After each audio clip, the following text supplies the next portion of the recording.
What's the deal, my people? You know what it is, the Don Tony Teflon. I am back at you with another video. Listen, we are on the prefaces, my people. Now, if you watch my last live stream that I did, I told you that we would get a from trailer this one. I told you this is the way it goes. The pattern is consistent and it's the same. And I told you that this trailer was going to be here and it was coming.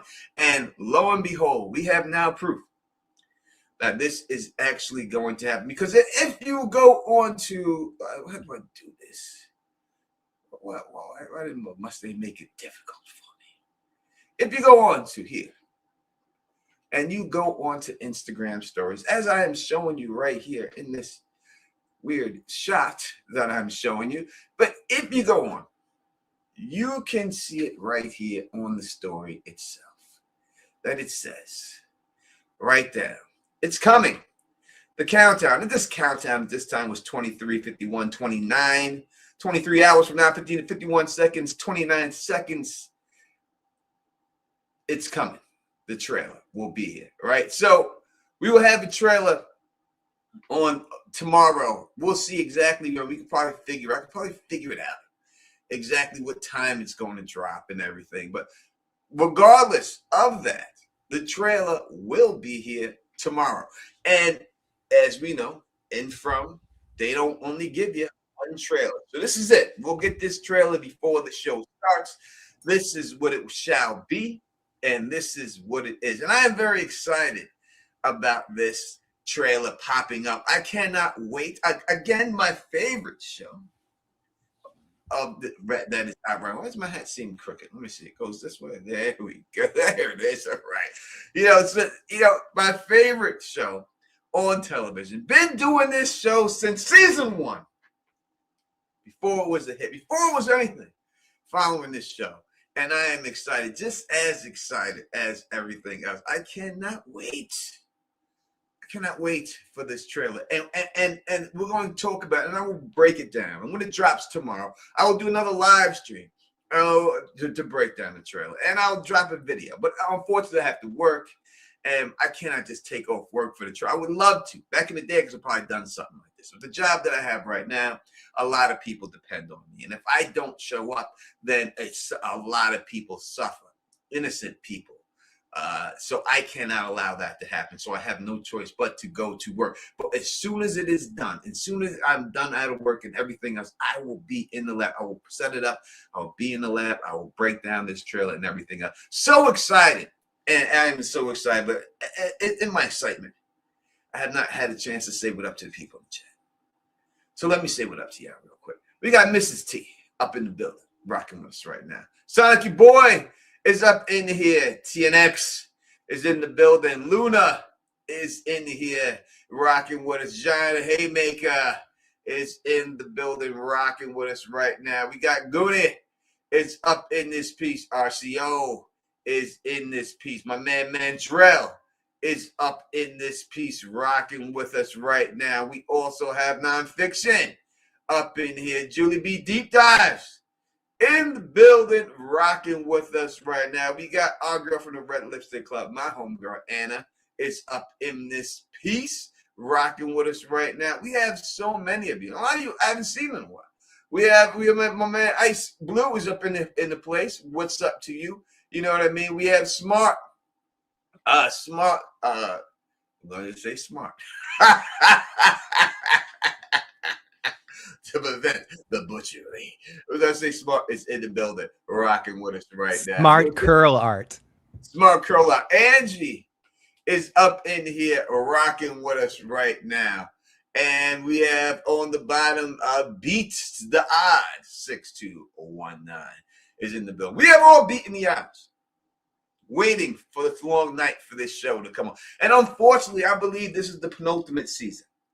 Though I wish this show would go on for 10, 20 seasons, I think it's the penultimate one. I think that this is the season before the last, unfortunately. So we got to savor it. It goes so fast. You know what I mean? We must say, make sure you do one thing for me. Hit that thumbs up for your boy. All right, we should have as many people watching. We should have as many likes. That's the only way YouTube gets out. The competition this year. and the penultimate ep will be fierce. But I hope that y'all stick with the Don Tony Teflon, giving you that content and everything else and all that good stuff, and exploring all other channels, of course, for other opinions and stuff. But I hope you just don't forget about your boy. All right, who's been rocking with you this whole. But we have more. I have more to share with you. It's not just that. I have more to share with you about this upcoming season and stuff. Phil is in the background. I'm sure he will be here in a second. And when he is here, I'm going to share this stuff with you that I got. Now, there was this site that I seen. And I don't know. I don't know if we can take this for what it is. We're going to try. Because if this is what it is, then we have to assume that these people have seen the season already. All right? And this is a channel on Facebook called Screen Breathe. And I actually was reading this earlier today too. I was like, did they see the whole season? Did they read the script? They had to. If it is what they're saying, then they have seen the season. Now, this does not contain any spoilers for the season. It's nothing like that. It's not going to tell you what happened during the season. But you know, it does shed some light on what's going on in the season. So I'll read this to y'all, and then we can break it down as it goes. It goes from returns for season 4. How do they know that? What the fuck? How do they know it? I'm sorry. They maybe they have the inside contact. Who knows? Yeah, there it is. And it says, go ahead, Phil. I was gonna say, but it does get kind of not creepy, but it gets interesting how much they seem to know about the themes. The only way to know this is if they've seen it. There's no other way. And to answer your question from earlier, 11:30 tomorrow morning is when it drops, I believe. 11:30 it will be, and I'll be working, unfortunately. All right, from returns for season 4 in 2026 as its darkest and most intense chapter yet. Streaming on MGM Plus, the series begins connecting long-hidden mythology while doubling down on dread, despair, and moral collapse. The slow burn remains, but now it feels sharper, heavier, and far more devastating. So just from this opening sequelae, we'll say that they're doing, we can see there's no way you would know that stuff and give this insight unless you have seen the season. Correct, Phil? The only other option is from a public relations standpoint, that if the show gave them this to read, like the show's staff wrote this and they're just sort of producing it, reiterating what they said to them, like Bender or whatever his name. He's like, oh, this is this new season's going to be like this, but it reads like the person writing this actually watched it, Tony. If it was like that, I mean, would Bender say Harold Perrineau delivers his strongest performance yet? I mean, that would PR people would. That would be a little bit over the top, I would think, for a showrunner to say that about one of the actors. It does read to me that they've seen this season, but beyond that, it says that it's the darkest and most intense chapter yet, and it connects long hidden mythology. Is the word we're here. Mythology. Connects mythology right now. So if any of y'all have like mythological theory, I would say the fairies would be a mythological theory. Maybe it goes with the fairies. It's a good chance that it has something to do with fairies, because fairies is mentioned in the opening episode. And I always tell people that they usually in every show within the first 2 episodes, they give away the whole ending and everything else. You know what I mean? What up to glue guns and rosens? I would write about myself. Megan gives the best performance yet. Sounds good to me. I agree with you, Tony, but the way it sounds like this person watching, and then you get into something, I'm not sure if you said it yet or I just babbled over it, but there's a part where he's like, it gives you answers while introducing convoluted message, or like it explains a little specific. We're jumping the gun here. We just okay. I'll shut the fuck up. Okay, this is what I read. This is what I read. Okay. We're going with the first thing, mythology. What do you think that means when you hear them say that it is connecting mythologies, hidden mythology, while doubling down. Does that mean that you think that this is a fantasy show, or does it sound doesn't sound science fiction? No, but it could Not mean saying that's not what it is, but I'm saying it doesn't sound science fiction. not exactly, but it could also just mean setting up the rules within its own universe. Mm-hmm. You know, like that kind of thing, like doubling down on that kind of thing and setting up the mythology, like the mythology of how this world works. I don't know if they mean it as a way of like comparing it to Greek mythology or something, or they mean it as a way of setting their own, writing their own Bible, so to speak, of their own show. They could just be calling it their mythology for the show, not actual mythology. Yes, as Zeus is involved or something like that. Yeah, that's just to be Charlie asshole tonight. I guess I'm like, yeah, that's how that could be. I agree. I'm not with this mythology shit. I'm sci-fi all the way. I think, and then when people talk about time travel, is sci-fi. It's always been sci-fi, and I believe that they're talking sci-fi here and everything when it's all said and done. And we'll see it when it's all said and done. We'll see who's right, who eats the chip, who doesn't. We're going to find that out this season, people. I do believe it's going to. We'll figure this stuff out, because I think that if this is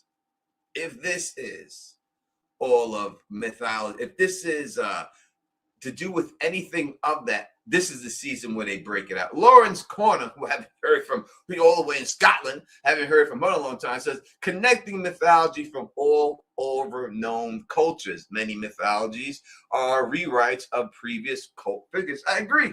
Mythology does not mean it's going to be Zeus or Odin or anything like that. I know there's a lot of theories like that. It could be their own mythology that they're connecting and everything and showing you that. I would say if any of the mythology stuff is going to be real, it would be the fairy stuff, because they brought the fairies up in the first episode. So that's what I would think. But, all this other stuff that we've seen and we've heard Ethan say, I'm sure all that stuff has stuff to do with it also. But let us continue down. This is Harold Perrineau delivers his strongest performance yet as Boyd. Wait there. How did they know he gives his strongest performance yet as Boyd unless they saw the performance as Boyd? That's the only way I can say it. That they had to see the performance and compare it to his past performances. Yeah. There'll be no other way. So these people screen belief. Seems like they've seen it. We'll see. Harold Perrineau delivers his strongest performance yet as Boyd. A leader cracking under unbearable pressure. Every decision costs lives, and every mistake leaves scars. All right, let's stop right there. One thing is the tense, caused, like past tense, like he saw it, it caused it. Yeah, cost lives. Oh, cost. Okay, cost. Okay. Cost lives. Still, but that's still past tense. Lives. So it's saying that the decision that Harold's making, it's multiple decisions. But every decision he does, someone's going to die because of it. Like, he ain't getting out of this shit, making a decision and say, like, he may have, it seems like they're saying that he is willing to sacrifice for the greater good. Someone got to go. Yep. Not that he wants him to go, but it just seems to cost lives every decision he makes. And it says it's making him crack. It's making him crack under the pressure that is coming on and everything. Now, we know he still has to deal with the Elgin fallout. And I do believe that my girl... the pressure is going to be from Costa. The pressure is totally my sexy shorty, my wife, Acosta, is going to drop dime on the whole thing of what he did to this dude. And we've seen Elgin, that he's there with his eyeball back intact. Somehow it gets pushed back in his head. Listen, Christy is the greatest doctor in the world. What she's working with, she is like MacGyver out this motherfucker. She's MacGyver. She's the cross between MacGyver and the Professor from Gilligan's Island. Like, she also has like Professor Upside from Gilligan's Island. She can figure out any science project. Yeah, you give her a goddamn coconut and she's making everything. Yep, she's making an MRI machine. She's using that coconut. That's everything. This is the greatest doctor of all time. Greatest doctor of all time. But it just seems that Boyd, I still think that Boyd will get banished. Yep. To the other small town. I said that before. I still believe that's what's going to happen. And I think that Acosta and that rat thing Kenny is going to have to take over the town. Yeah, and everything. And she's going to get a little crazy power trip and maybe go a little psychopath in town. And then Kenny's going to have to run to, I was just going to call him Rick, like Rick Grimes. He's going to have to run to Boyd and go get help and bring Boyd back to town. And yeah, I think the weight of the first part of the season will be Acosta leaning on him for sure. And him having to face some of the consequences of the things that happened towards the end of the season. And maybe he'll take more of it to protect Sarah.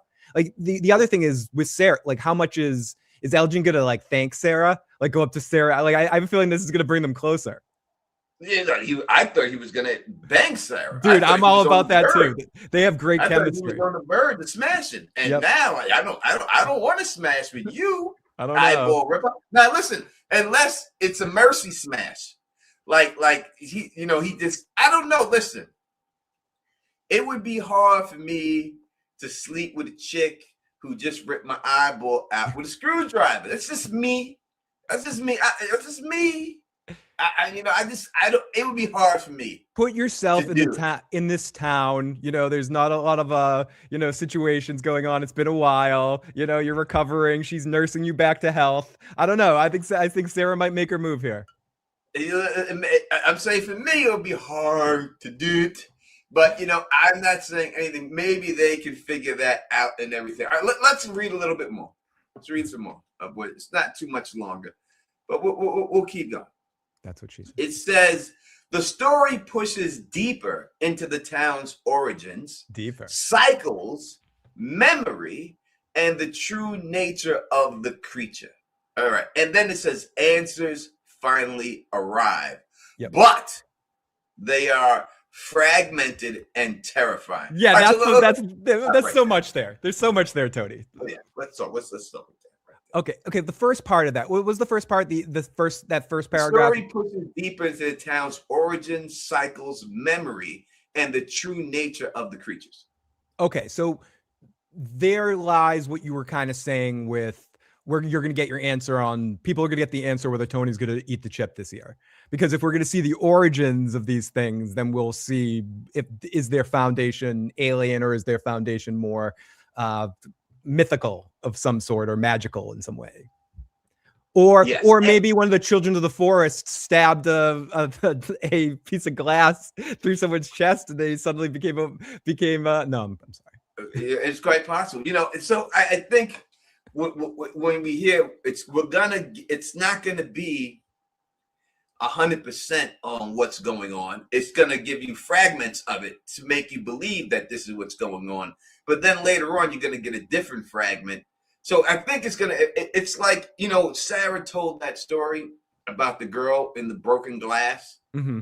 And every time she kept trying to put the pieces together, she kept bleeding because she knew it meant something. But in the end, she couldn't put it together, but she bled all over the place. I think that's what they're talking about when they talk about this. So we'll get all the fragments of things, but it's making the pieces fit together. I don't believe that it's going to look like it. I'm telling you what they're going to do. This is how they're going to run it.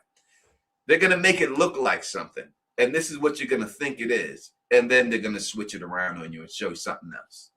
Right, so they may show you something that looks like magic, and it's like, oh shit, this is the way it is. And in the end, they'll switch it around, and you'll see that it wasn't magic after. I think that's the way they're gonna run it. One of my big questions about all this is how this is all going to be distributed between the characters. Are the characters finally going to get together and talk? They're all aware of the memes and the comments of like these characters never talk. Are they going to have more things with people trying to do things together? When it comes to thinking about the origins and going into that stuff, Tony, and how much of that is going to be through the eyes of dealing with Jade and Tabitha?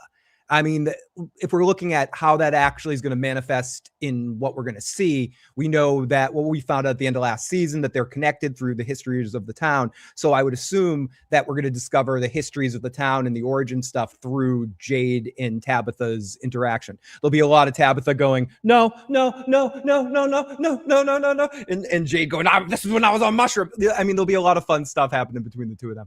But I do think that's probably going to be a big found as much as Fatima's pregnancy was in this past season. I would assume that Jade and Tabitha's figuring out the history of the town, and probably also associated with I guess with Julie time traveling and the Man in Yellow stuff. I don't know.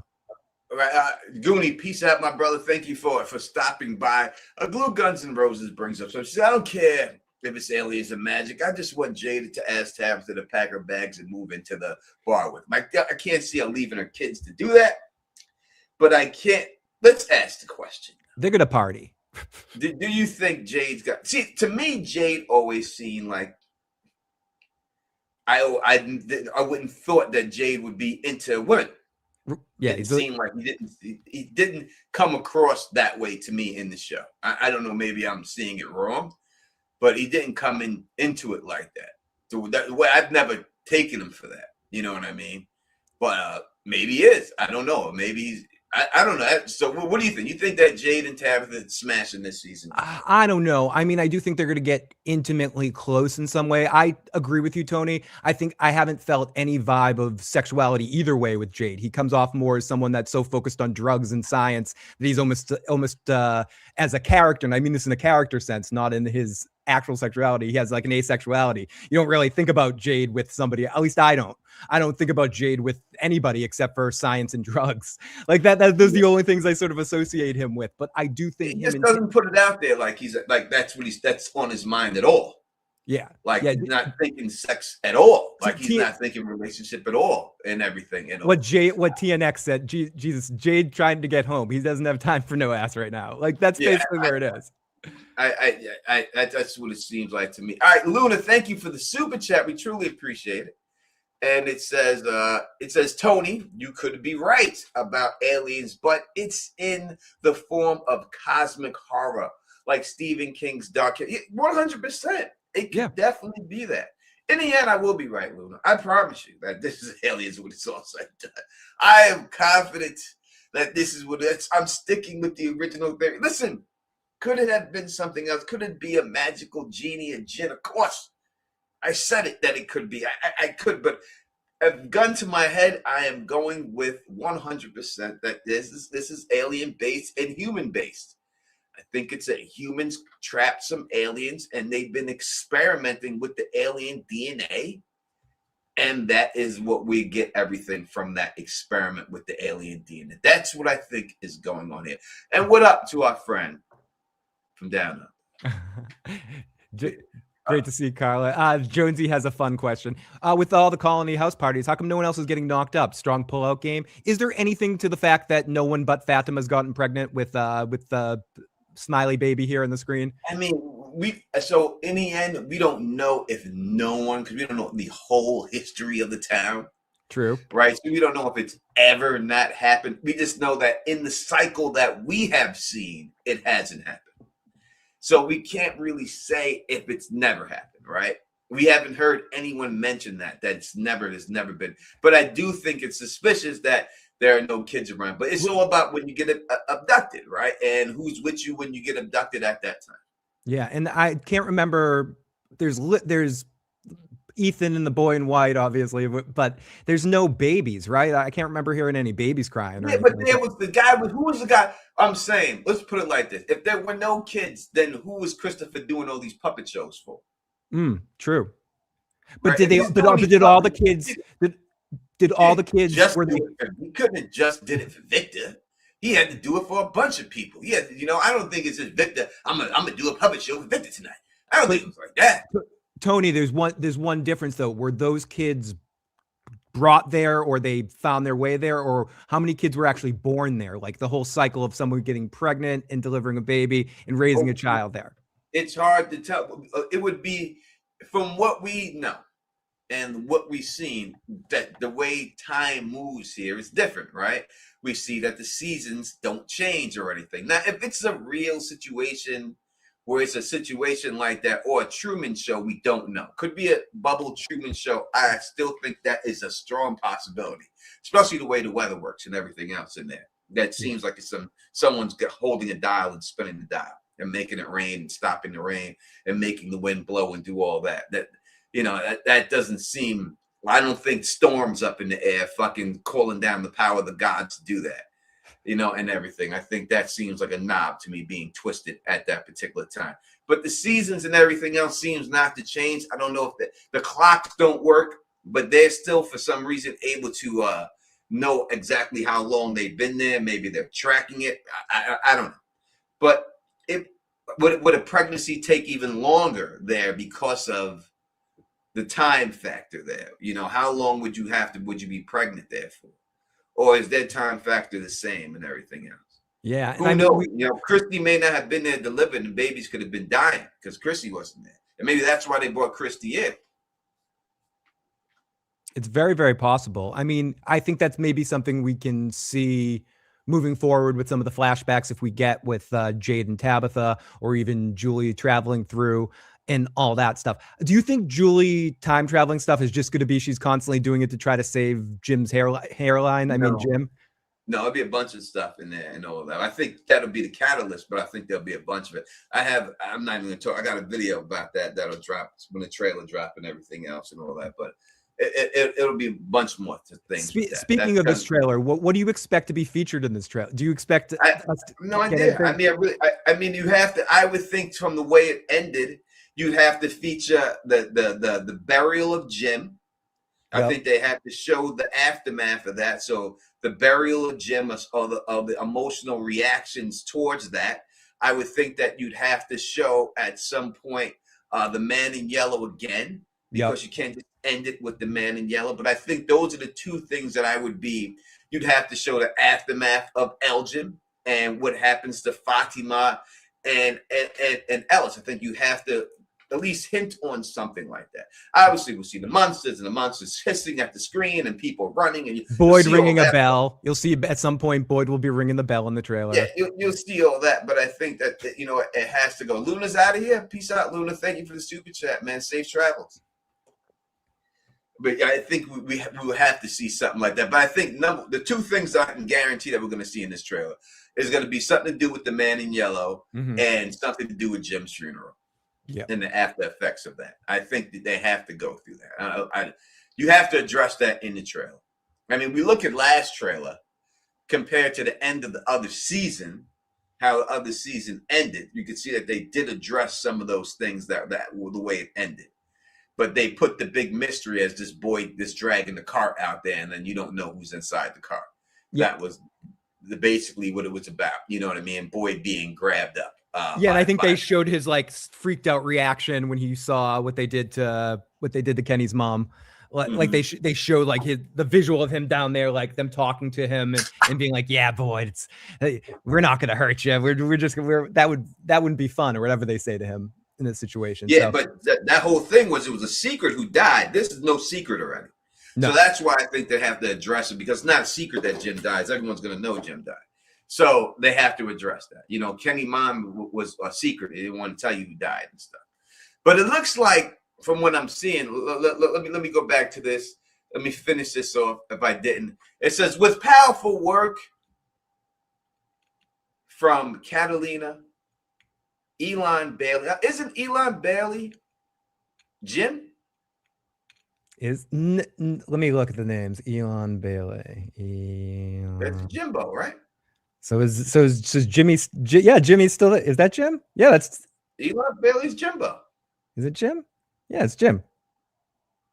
Yeah, so Jim must be in a lot of this season in the way that Father Caught. This show can't make up its mind. I bet Father Caught. Okay, so we got to make the spoiler bets thing here. Is Father Cautry going to be in this season again at some point? Yes. Oh yeah. You gotta have him. You gotta, and yes, and Dead Tom too. Yep. But you think that's how they're going to bring Jimbo back as a spirit like that? No, I think we're just going to see him in some of Julie's time traveling. That's what I think too. I think it's going to be straight. She's going to keep traveling back and talking to him at different times. What would be funny, and for the Jim haters, is we might see Jim die several times. We might get in a little Groundhog's Day loop of seeing Jim murdered by the Man in Yellow over and over again. Jim going out. So, yeah, Jim dying all the time. The fact that they put his name in this means something, that he's going to be in a lot, because you got Catalina. We know she's going to be there. Yep. Elon and then David outplay. So they don't say Victor. They don't say anything like that.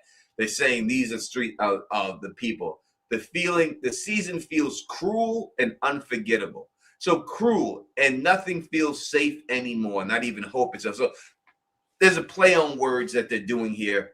Nothing feels safe anymore could mean that the man in yellow is walking around during the daytime and you can't feel safe. But I think that if you do that, the show is gone, because then you don't have any diner scenes. You don't have anyone doing anything. You can't just have a show with everybody in the house and then making a dash for it and to the next building. It's not a good show to do that. So it has to be something else besides. Season feels cruel, I think, means that it could be the multiple Jim deaths over and over and over again. It would be cruel. That'd be amazing. Every time she tries to go back, she keeps seeing him die a different way. That would just be cruel. That would be so much fun anymore. That could mean the talismans may stop working. Yeah.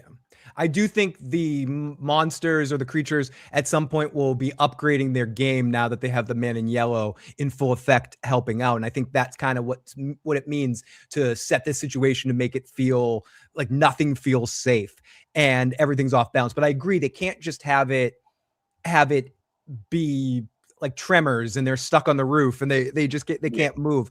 There needs to be some ebb and flow to it. So it's more like they come up with a lot of plans and everything sort of fails. I wouldn't mind this season being, if they know that next season is the last, you can set this season up for a big emotional like roller coaster where it looks like they're getting somewhere. And then at the end it turns around and the man in yellow has been playing them the whole time. Like that would be really cool if we think that Tabitha and Jade are getting somewhere with their visions and talking to each other and all that sort of stuff. And they're like, oh, we're really on to something. We got one on the man in yellow and they're working with Julie and it's all a trick. It's all a trap by the man in yellow. And I guess also we will see Smiley in the trailer. He's been reborn. They corrected again, because they can't let anyone die on the show, Tony. Smiley's back. And he's got to be featured as a big part of the season, right? You got to figure that Smiley's going to have a direct arc with Boyd. I need people to stay dead. You know what I mean? I need people to stay dead. I need people that be dead. You know, I don't want, if you're dead, you're dead. Now, in the end, if you come back, say whatever, the real world or whatever, dream, nightmare, I do believe this has something to do with some type of nightmare situation. It has to. It could be in a nightmare realm, I do believe, or a dream realm. It has to be. Yep. There's no way around it. It's poor writing. If you bring up the nightmare word in dream world, I had it written down how many times they said it in all these seasons. I counted for it not to mean anything. It just makes no sense for it not to be. So it definitely has to be something like that.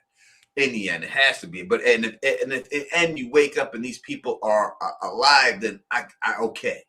But you know, because in the end, they didn't explain, which they could explain, right? So this is how they explain. Tabitha gets pushed out of the lighthouse, right? Mm-hmm. Then she wakes up in the real world, right? Between the fall and her waking up, we don't know what goes on. So when they say like fragmented, they could show that. They could show Julie going back and seeing her mother get pushed out the window and then passing through a portal, right? They could show that one spot that we missed, because obviously she didn't hit the floor or she'd be dead into 1,000 pieces. So she had to pass through something and never showed her pass through it. So it's a good possibility Julie goes back to that point and she's standing outside when that goes down, sees her mother get pushed out, and then she can actually see her go through the portal. Mm-hmm. And then we learn, all right, there are portals. That's how she was safe. And that's how we'll go. I think it'll be things like that, a lot of things like that Julie discovers and stuff. Yeah. And if you hear anyone else make a video about it, you know they still from us to Don and Phil. And I just wonder how much of this they'll all integrate with. Will Julie be verbal with Ethan? Is Ethan going to help Julie on her time traveling spirit journey? I guess that would be a big thing. Is the boy in white going to get involved in this too? Since the boy in white needs to kind of he does not get mentioned in that article you read. And I think that's a very important character moving forward, because they have to use him until he ages too much. No, but we need some more stuff with the boy in white. That's something I really would like to see in this next season. You have to. And as for Ethan, I think that she tried to bring him and she couldn't bring him in, right? So that's what we've seen before. As soon as she went in, they were holding hands and it was just her in there, right? But then on the outside, it was just her having convulsions. Yep. Right. So then we asked Yep. what part of her is actually traveling through. It's got to be some type of spirit situation. It's got to be some type of soul situation or something like that. It's not her physical body. Now, there is time travel movies. We've seen this done before in X-Men. They did this, right?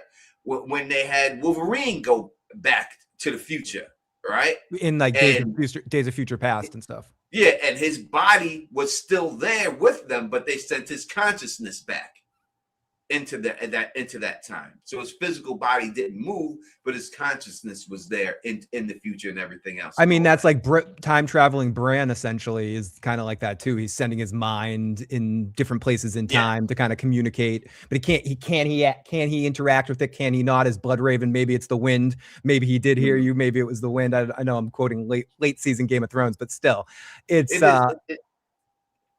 two ways to think because Bran is more like a ghost walking around, and Wolverine was physically in there. Yeah, he's physically able to manifest within his didn't he go inside his self? Yeah, he went inside himself. That existed in that time. Yeah, and I think I've seen some other time travel situations.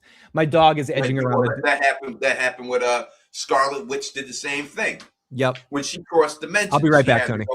She went inside with Scarlet Witch when she went. If you watch about the Madness movie with Doctor Strange, when she goes back and she travels through dimensions, it's not her physical body that travels, but her soul, and she encapsulates and goes inside of other versions of herself. That's what it most likely that we're seeing here. It's most likely not that same version, that is different versions of them going back into themselves, right? So we'll see, because we know that Julie, when she does go back, she is seen by Jim. She is pushed by the man in yellow.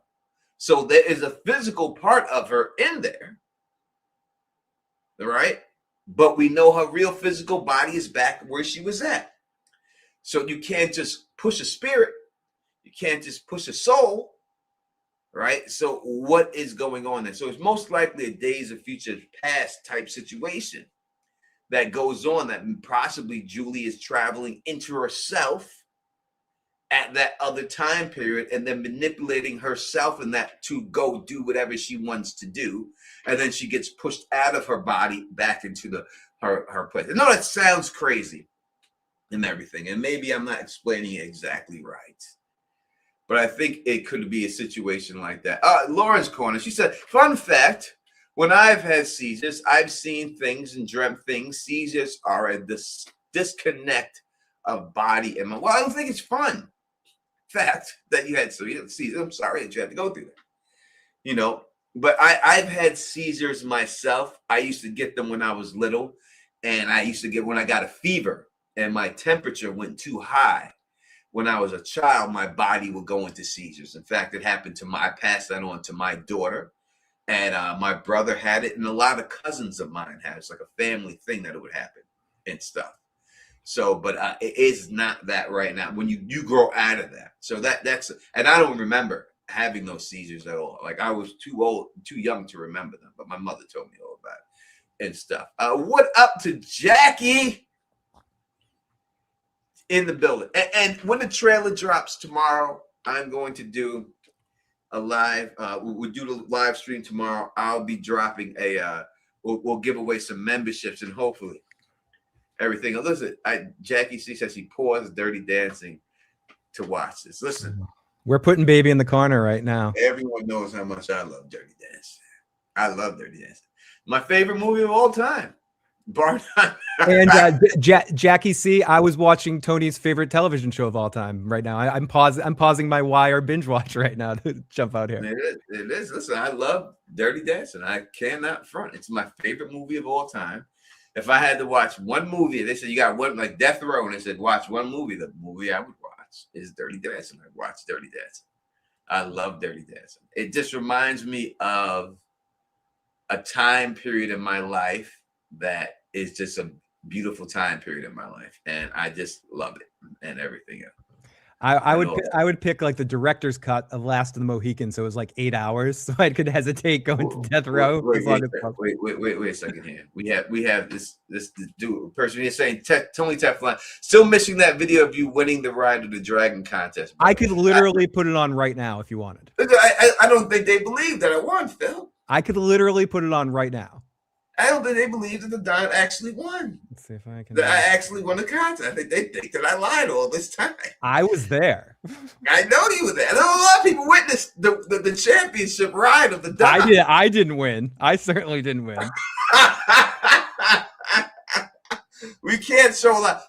Maybe the people tell Phil it depends. We'll see.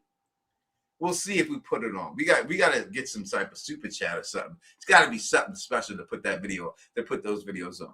Because we don't just have me. We have Smokahontas. Oh, that maybe we should show the Smokahontas video. Do you have Smoke video? I think I have rode the bull. Did Bridge ride the bull? Bridge? No, you're crazy. I know he was there. I know he was Elamar there. wrote it. Derek Brock's wife wrote it. Elamar wrote it. Fuck. Tarzan wrote it. Tarzan was on the boat. He would it. Who else went on it? Who else was on the boat? I remember. I don't want to make this story time, but I remember, like, when me and Tarzan were talking, I was like, "Listen, Tarzan," I said, "This is the bottom line." I said, "You cannot." You can. Oh, we got 10 gifted memberships, Phil. Let's see if Jackie see. Let's see if Jackie see. Jackie see. No, not yet. No. We got PM Philosophy, James Bull, Debs fans, Jay Yates, SB24, Kevon, Smile, and Kevin Walker, and Uncut Ninja Dope all got memberships. Oh, that's what's up. I told Tarzan, I was like, listen. You can go off to the side. You can go off backwards. But you can't go off head first and get tombstone with your ass in the air. I said, you can't do that. I said, that's the only thing you can't do. I said, it doesn't matter if you go off to the side. I said, you just can't go forward over the bull and then have your ass hanging up in the air doing a headstand. And that's exactly the way he went off. Yeah, it's tough. It's tough. That's exactly the way he went off. Yeah, he spun around. He went down hard, if I remember correctly. He went straight over the top and boom. But remember that blonde chick who put her hand up in the air? Oh my God. There was this blonde chick, and she was up there. I don't know if you have that video, but she goes and she thought she was very sexy. She was very sexy, but she felt it. And she put her arm in the air, and she was like, woo, like this. And the guy started the bull. And she just went straight forward and smashed the whole face. And it fell off. Down goes Frazier. Oh, it was terrible. I thought she broke her nose. That was terrible. I'm looking for it. I think I still have it. I had it posted brief. Oh, I have it right here. Dragon Riding Challenge. Yep, here it is. The problem with playing it is the music. You know, like realistically, the problem with playing is we couldn't play. I'd have to make sure it was muted. Yeah, Phil. All right, we'll get back to this while Phil. So maybe I'll see if I can put it on as like background noise in the background instead of my camera, instead of whatever you're looking at right now. Let's see what I can do. We will see. Yeah, we'll see about it. Maybe, I'll see if I can mess around. I'll continue from conversation and everything else. So look, the post does sound like the person seen the show, but it could 100%. It could be a PR clip too. It could go either way, but. What they're saying about the show is what's going to happen this season. Now, what is this, Sonic, your boy? He says, Tony, you think Acosta can handle that bull? This bull right here? This one? Are you crazy? I would make sure she does. Hey, I'm not one of those. I'm not young Teflon. You know, like. You know, when you're young, I'm a break out, and you're just trying to be a savage. I'm different. I'm like Eddie Murphy now in Delirious. I'm not like 18. 25. You get your hips in it. You do all that. I'm into that. I'm trying to make people have a good time here. No context whatsoever. Says, hey Tony, Hey, everyone. Hey to you, too. Glad that you are here in your show. What is this? Who is that in the bowl? Who is that, Phil? Who is that? You cannot show the video of the Don. Who is that in the bowl, Roddy? We can't have this. What is that? I can't see what's going. Who is that you were showing? It was just I had it muted so the music wasn't playing. It was just the start of the video. I think it's Sarah, actually. I'm not sure. Oh, Sarah's that's not even worth it. But listen, Sarah was smart because she did not get hurt. Everyone who went on that bull got hurt, and Sarah did not get hurt on that bull. So what she did, she was actually very smart to do so, because everyone else hurt some of their body at some point and everything. What's going on? Glad you could join us here in this stream. We appreciate you being here. The Don Tony Teflon, I feel the issues guy here talking about the new trailer that it will drop at 11 tomorrow. Ooh. We cannot wait. We are back in business, and I will be dropping a whole lot of videos for you about it. And we do live streaming again tomorrow. That is who is that? Steven Stark. Steven Stark. That's Steven Stark. That is Steven Stark. So this was, if y'all don't know, this was like at the Con of Thrones event that I set up with Tarzan, the Ride the Dragon challenge. And I talked shit that I was gonna win this thing like for 3 months straight. And I had never rode a bull ever. But I told everyone that the Don is a natural athlete and I guarantee to win. And everyone wanted to see me go in there and lose. And in the end, I won. And that's just the truth. Phil can tell you that's exactly the way it went. Yep. Everyone was hoping that I would lose because I talked so much shit. They wanted to, but I won. Lauren was there, but her anxiety did kick in before, and she didn't get a chance to ride the bull. And she also was having the heat was a real problem for Lauren at the time. She was there at the. Who's that? Sarah? That was Sarah. Yeah, Sarah goes down quick. Sarah went down quick. And we had a mask. We had a dragon mask on the bull. So it was really the Ride the Dragon challenge, Game of Thrones and all that good stuff. Yeah, Sarah just slopped right off of that thing. She was very smart to do so. That was a very smart move by her. And everything, which she did it and all that. Anyways, I'll play highlights of this since it was requested. We'll play some highlights from a couple of people falling throughout the evening. We got a super chat. We got 10 gift memberships, so we'll play one. We'll play Smoke. We'll play Smoke for that. We get more gifted memberships or something. Maybe we'll show the Don. I'm flipping through to see who I can find here. I think am I next? Is this where we can see the point where I lose my wallet? No. Did you lose? You think that was where you lost it? No, I think I lost it in the karaoke. I think when I came off stage karaokeing, someone bumped me. I think you were jumping around on that stage. Yeah, I was jumping around like an idiot, and I wouldn't be surprised if the fucking person running the karaoke robbed me. Listen, Lauren, you know exactly how the Don gets down, man. I had no choice. I had to brag about winning it because I said I was going to do it, and I actually did it. No limit. So I get down and everything else. All right, so let's continue from season 4. We are extremely excited that this is going to happen, that it's going to go down. And it's going to go down tomorrow. Cannot wait for the trailer. All right, let's do. Who is this? I have no clue. I just want to watch him get his butt kicked on the thing because he gets his ass kicked on it. Look at that shit. He's getting his fucking ass kicked. Oh yeah. Sorry guys. Sorry everybody. Sorry. I haven't seen this in a few years. It's. Oh my god. All right. Let's go with death count right now. It said in the thing that people die. Do you think that we get that? Well, we did this last year, Tony. I think we should kind of do our first initial picks with the final draft picks this week before the season starts. But I think we should start exploring what our draft picks for our maybe we'll do it as a tier list this year, with who the top tier death, who we want to die or who we think is going to die, because if I really want to see this be a return to the or a Empire Strikes Back kind of season where a lot of really horrible shit happens to our characters, and at the end of the season we don't end on a positive. We end where it looks like the bad guys are winning. And I would love them to go that route. It's bold for them to go that route. You think the writers are this bold to do that? I don't know if the only way I think that they might is if they know next season's the last, because then you set it up.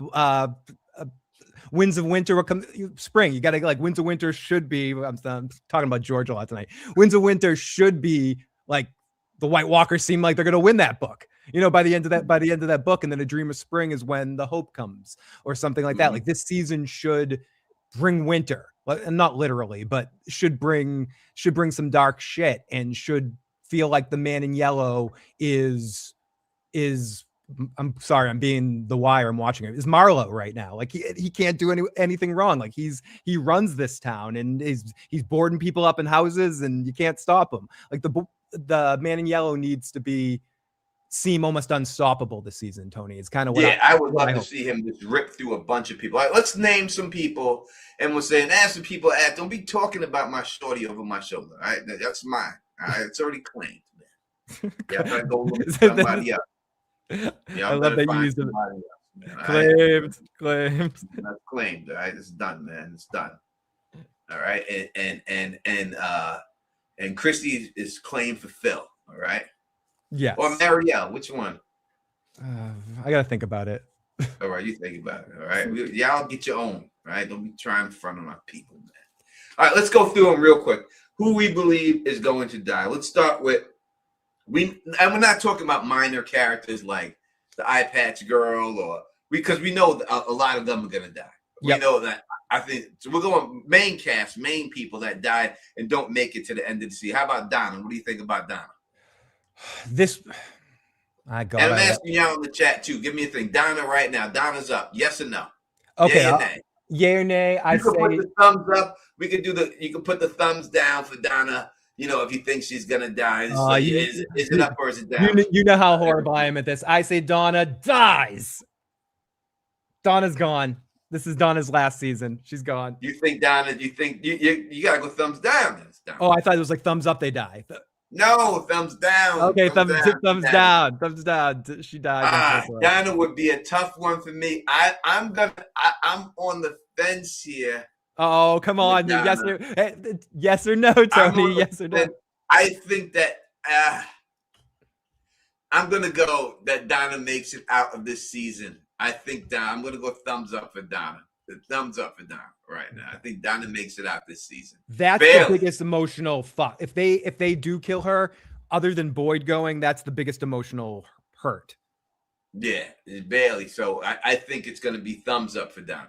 All right, well, let's keep continuing. How about Bata, the bus driver?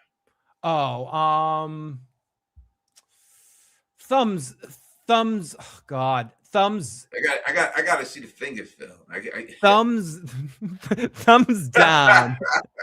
because she's one of those characters that hasn't been introduced enough, so they can kill her without having to kill any of the main characters. I feel like that would be a Kenny's mom kind of death. Yeah. I gotta go for Bata. She's down. She's out of here this season. Yeah, she's gone. We won't see her. That'll be the end of her. This season, guarantee. Congratulations, knowing that character's name. I don't know if fucking character's name. Yeah, I don't even know if I'm saying it right, but I guarantee she's gone. I guarantee that she's gonna die this season. There's no way she's survives this season. Okay, your boy, my boy, everyone's boy, Randall. Does Randall make it up? Randall, Tony. Randall in the chat. Thumbs up, thumbs down. If you think he's gonna die, put the thumbs down. I'm gonna say for Randall, he's out of here. Captain America's gonna keep going. Captain America's keep going. I'm going down. Thumbs down for Randall. I don't think that Randall makes it out of this season. I think Randall is gone. That dude's too annoying to die. I think he's out. I think he's got to go. I don't see him going anywhere with it right now. I don't know where his character can go. I think it may be a heroic sacrifice, but in the end, I think Randall is out of here. And that's where I just don't see him making it out of this season. I don't agree with see you it. that his character arc has kind of gone all the way through where else they could do it, but there's just something about that son of a bitch that makes me think somehow he's making it through. I don't think so. There's something about that son of a, I think he'll be a last season death. I think somehow he outsurvives some other bigger characters that somehow at the end we're like, how the fuck's Randall still alive? Like he's that guy at the end of Survivor. You're like, how did this guy make it to the end? I think Randall is that dude. All right. Well, they kept the creatures kept him alive for a reason when they had the opportunity to kill him. Yep. So it could mean that he has a bigger role to play. But I'm going to say that he's out of here. So I hope you're right. I hope you're right. We'll see how it goes and everything else. And I don't know. All right, let's keep going. And I see everyone started calling them bootleg Chris Evans after we did. I see everyone adopted that term for him and everything. But it's all right. You know, we heard it first. All right, next up, Marielle. Since your head just popped up on the screen, Marielle. Do you think Marielle makes it or she's gone? She's gone. She's got to make way for my boy Kenny and Chrissy to be endgame. Listen, I think they have to be the end game.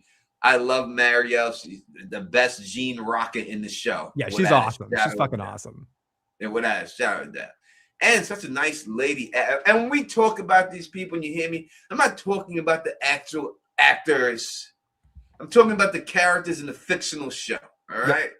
So I don't want y'all going back saying, I'm talking about these characters in the show. We're making the distinction. All right?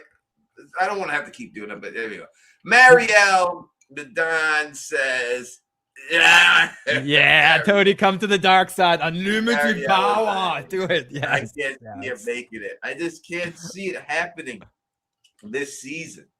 I don't think she makes it out. I think she's gone. And if that's the case, let's go right to Chrissy. What do you think about Chrissy? Chrissy's not going anywhere until the final season, and she might even be one of the few people that makes out of this whole entire fucking thing. Yeah, if Marielle is going, then someone has to be affected by it, and Christy has to stay alive for it. Yeah. So I think Christy is safe. I don't think she's going. We're gonna see her Bigfoot that was in the bear trap the full season. No, she's healed. She's like Wolverine on this shit. 100%. We're gonna see it. She's not going anywhere. I can't see them getting rid of her. No. It's just too much. In the end, Kenny needs something else to fight for. Everyone else is gone in Kenny's family.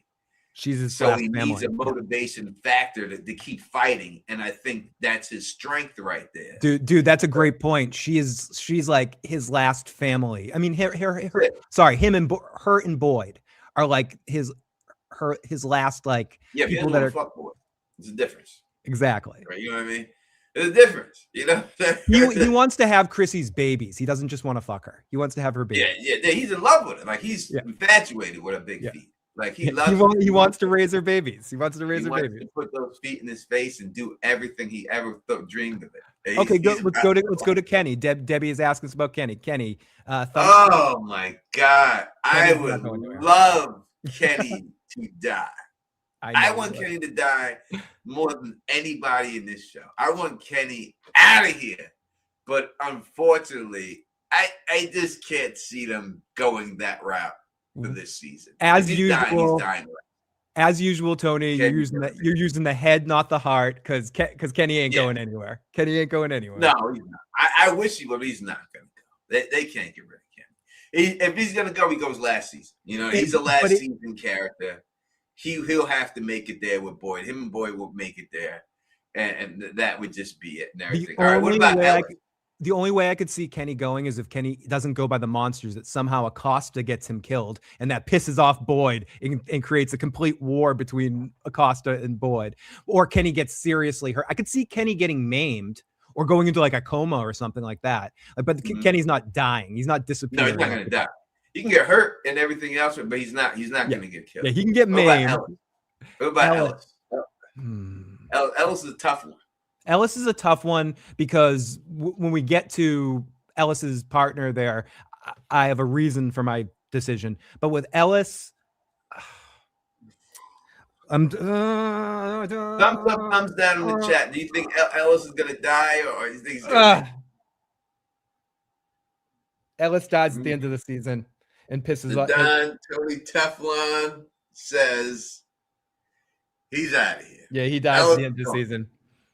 Ellis has got to go this season, and the reason being that Ellis has to go because from what they said in the Facebook thing that says that Boyd's making all these decisions and people are dying, one of his decisions has to lead to Ellis's death, and that's the weight that Boyd needs to hold. Right, the Boyd hasn't had loss yet. Right, he's had loss of his friends, but from these seasons we've seen no loss from Boyd. Right, obviously he's had his wife. The biggest that we have, that was a flashback. We didn't see it. But from what we have seen, Boyd hasn't had that loss yet. It's been around him, but it hasn't affected him. And if he does something, he says to do something, and Ellis does it, and it winds up for Ellis dying, that could be the motivation that Boyd loses his fucking. It's like Kenny who's willing to get the goddamn fire and go down. Like, I've said set these fuckers on fire and go down in that hole and just burn shit and everything else. I think Boyd needs to get to that point. And I think it's going to take the loss of Ellis in order for that to happen. That Ellis has got to go. Yeah. And it's got to be on his decision. It has to be something that he says for Ellis to do, and it doesn't work out, and it winds up getting Ellis killed. And I think that's what, because in the end, we've known that we were trying to break Boyd. They you said we can't break you. You said we can't break you. He's not broken yet, and that's what the monsters want to do. In order to break Boyd, you got to kill Ellis. And I think Smiley is going to kill Ellis. Smiley is going to totally kill Ellis. And I kind of thought Ellis was going to die last season. So this is something that I felt like they could have done or they should have done for a while just because of what you're saying. But ultimately, it leads into our next character as well with Fatima. Do you think Fatima dies this season? All right, so let me Tony is killing off the whole cast. No, I'm not. I'm giving you the reasons why I think they're gonna go. And why they're going to stay. I'm giving reason. I'm thinking this through. So now, if that was the case, then I would just say kill Kenny because he's the one who's got to go first. But he's not going to. As for Fatima going, the Don Tony Teflon says,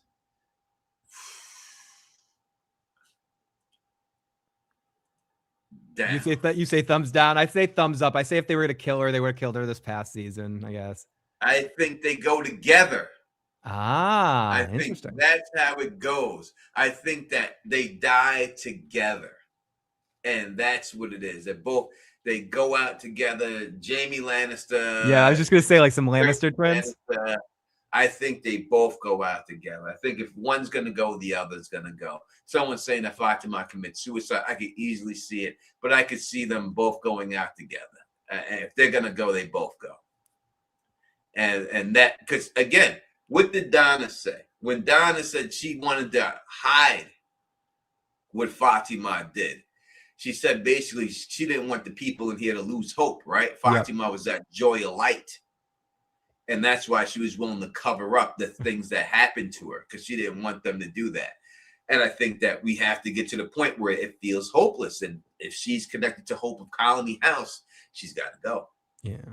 I'm sorry. I'm such a pothead. I was like, joy of light. Yeah, that spark. She's definitely giving everyone in that colony house a spark. A couple of she did give them a spark. She brought the weed with her.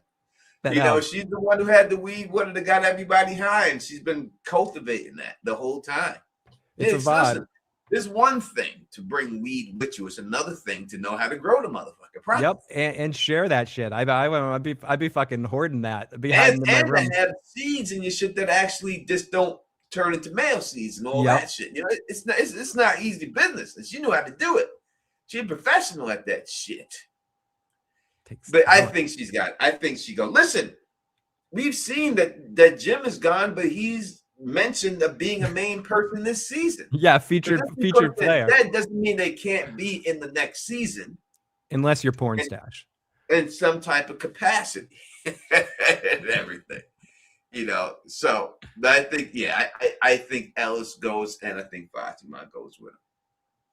I think that's just the way I think they both go. All right, what about Elgin? Our boy, our number one dude, comes on the channel all the time. He rocks with us. You know what I mean? That's my motherfucking man right there, Elgin. You think Elgin dies or does Elgin live? Elgin's gonna stay alive. I think that's a thumbs up for Phil. He's saying Elgin. People in the chat, let us know what you think about Elgin. Don Tony Teflon says thumbs up with Elgin. Yeah, you don't Elgin pop out the guy's eye last season and kill him this season. Yeah, I can't see him suffering that much. That's too much. Yeah, he's not Ned Stark or something. They're not gonna fucking. Yeah, it's too much. It would be too much to pop out his eye and then kill him right then. You know, you have the chance to kill him and everything else. You know, I would think that he would have to survive this season, Elgin, and maybe he dies next season. But I do believe he'll survive out of this season. Yes, he's going to have a happy season. He's going to have the happiest season of all. Him and Sarah are going to get very close this season. Mark it. It's happening. I just don't know how you pull that off. Sarah's got charms. Sarah's got charms that haven't been unleashed yet. Or she's got a cape with a fucking S hanging out of a pussy. She's got something. He's going to put that shit on layaway till he gets over it, Tony. He's going to put that shit on layaway until he gets over it. Goddamn it. Because you pop my eyeball out, we ain't friends no more. It's not, let's get to the two obvious ones, Tony. Jade. Is there right? There's no chance Jade's dying, right? Like thumbs up. No, Jade's not dying. I doubt it. There is a chance. I guess there is a chance. There is a chance. That would be the most shock. That would be one of the more shocking deaths. If they kill if they kill Jade off, I think people make riot in the streets. You got thumbs up. It's hard for me to predict the death of Jade. It's so hard. It pause. I have to just say he's gonna live, but I would say Tabitha as well. I can see how they can do it, but it would be a rough sell to get rid of him. I can't see him dying, and I'll go right to Tabitha. I can't see Tabitha. Yeah, that's what I'm saying. Those two are the most obvious ones. And Jade to me are the most safest. Like those are all thumbs up. Like to me, I can't see them dying. Yeah. I can't see them taking out any of those characters. I would 100% agree with you on that. I think Tabitha, Jade, and Kenny in that rollout, and Boyd as well. But Boyd, Jade, Kenny, and Tabitha are the final four. But no matter what. This one I'm not sure so much about. This might be a harder decision for me or not for you. Victor. I'm going to say Victor dies this season. Are you doing a thumbs down for Victor? Yeah, I think I'm doing a thumbs down for Victor. I think Victor served his role, and he's going to be punished. I think that Victor. I think he makes it. I hope you're right. I don't want Scott going anywhere, but I feel like Victor's dad might die. Victor's dad's dead. That brings Victor's dad, I think, is out. Yeah. Okay. Victor's dad. Okay. Victor's safe. Victor's dad. Victor's dad is out. Is this new character playing Victor's sister? Possibly. She's the door knocker. Yeah. I think she's the door knocker for sure. You think right? The new cat? You think that's quite possible? She could be. That's my assumption without reading too much into it. Henry is gonna die. It's not he can't die. Henry's dying. Yeah, Henry's out of here. I think he's gone. I think the new character could be Victor's sister. I mean, it makes sense that it's Eloise. That's who it is. Yeah. And then he gets to see Eloise, and then he dies, and Dad and Victor and Eloise are reunited for that last season. Would you be surprised if we get another bus of people or another group of people showing up at some point? I think we're just going to get the Eloise. You can't keep doing it every season, so I think that you just get the Eloise as a new person, maybe somebody with her who eventually dies, and then that'll be the new people for the show. But I can't see like a bunch of people coming in again. Who else have we? Okay, Julie. Does Julie make it through? Julie is definitely gonna. It's no doubt Julie's gonna make Julie, it. Ethan as well. I'm gonna say Ethan. I'll just keep my thumbs up for Ethan. Ethan's not going anywhere. Mm-hmm. Yeah, Ethan's not going anywhere either. Not this season. Okay, here's one we haven't talked about yet. Sarah. Yeah, Sarah to me is an easy thumbs up. I do not see Sarah dying. Sarah makes it out of this motherfucker. I think she might be. Yep.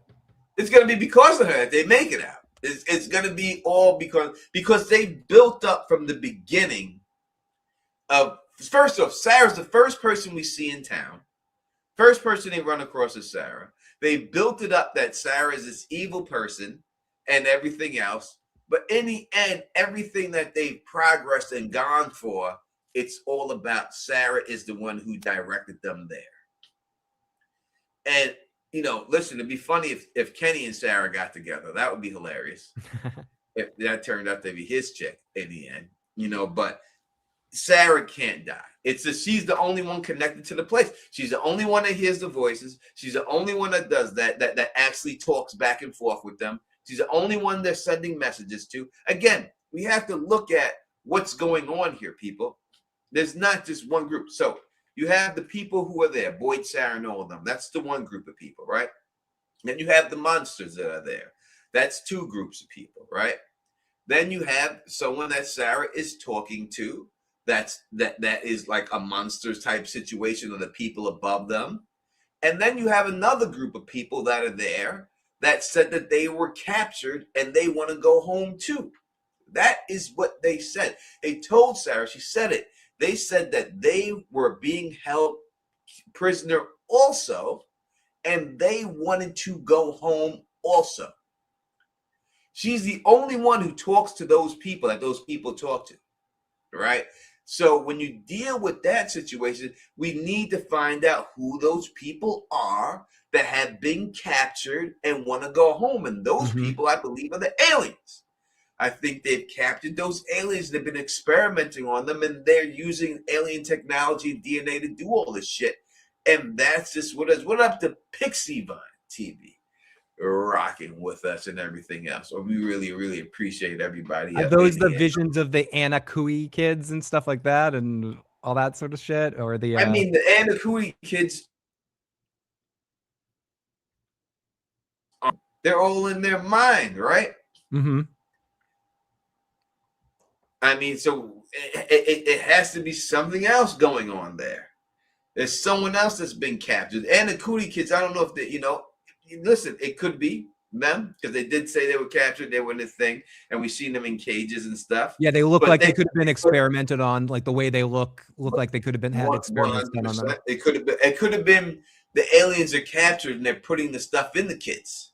Yeah, injecting them with some shit or something. Injecting them with the alien DNA or the alien stuff, the worms, the parasites.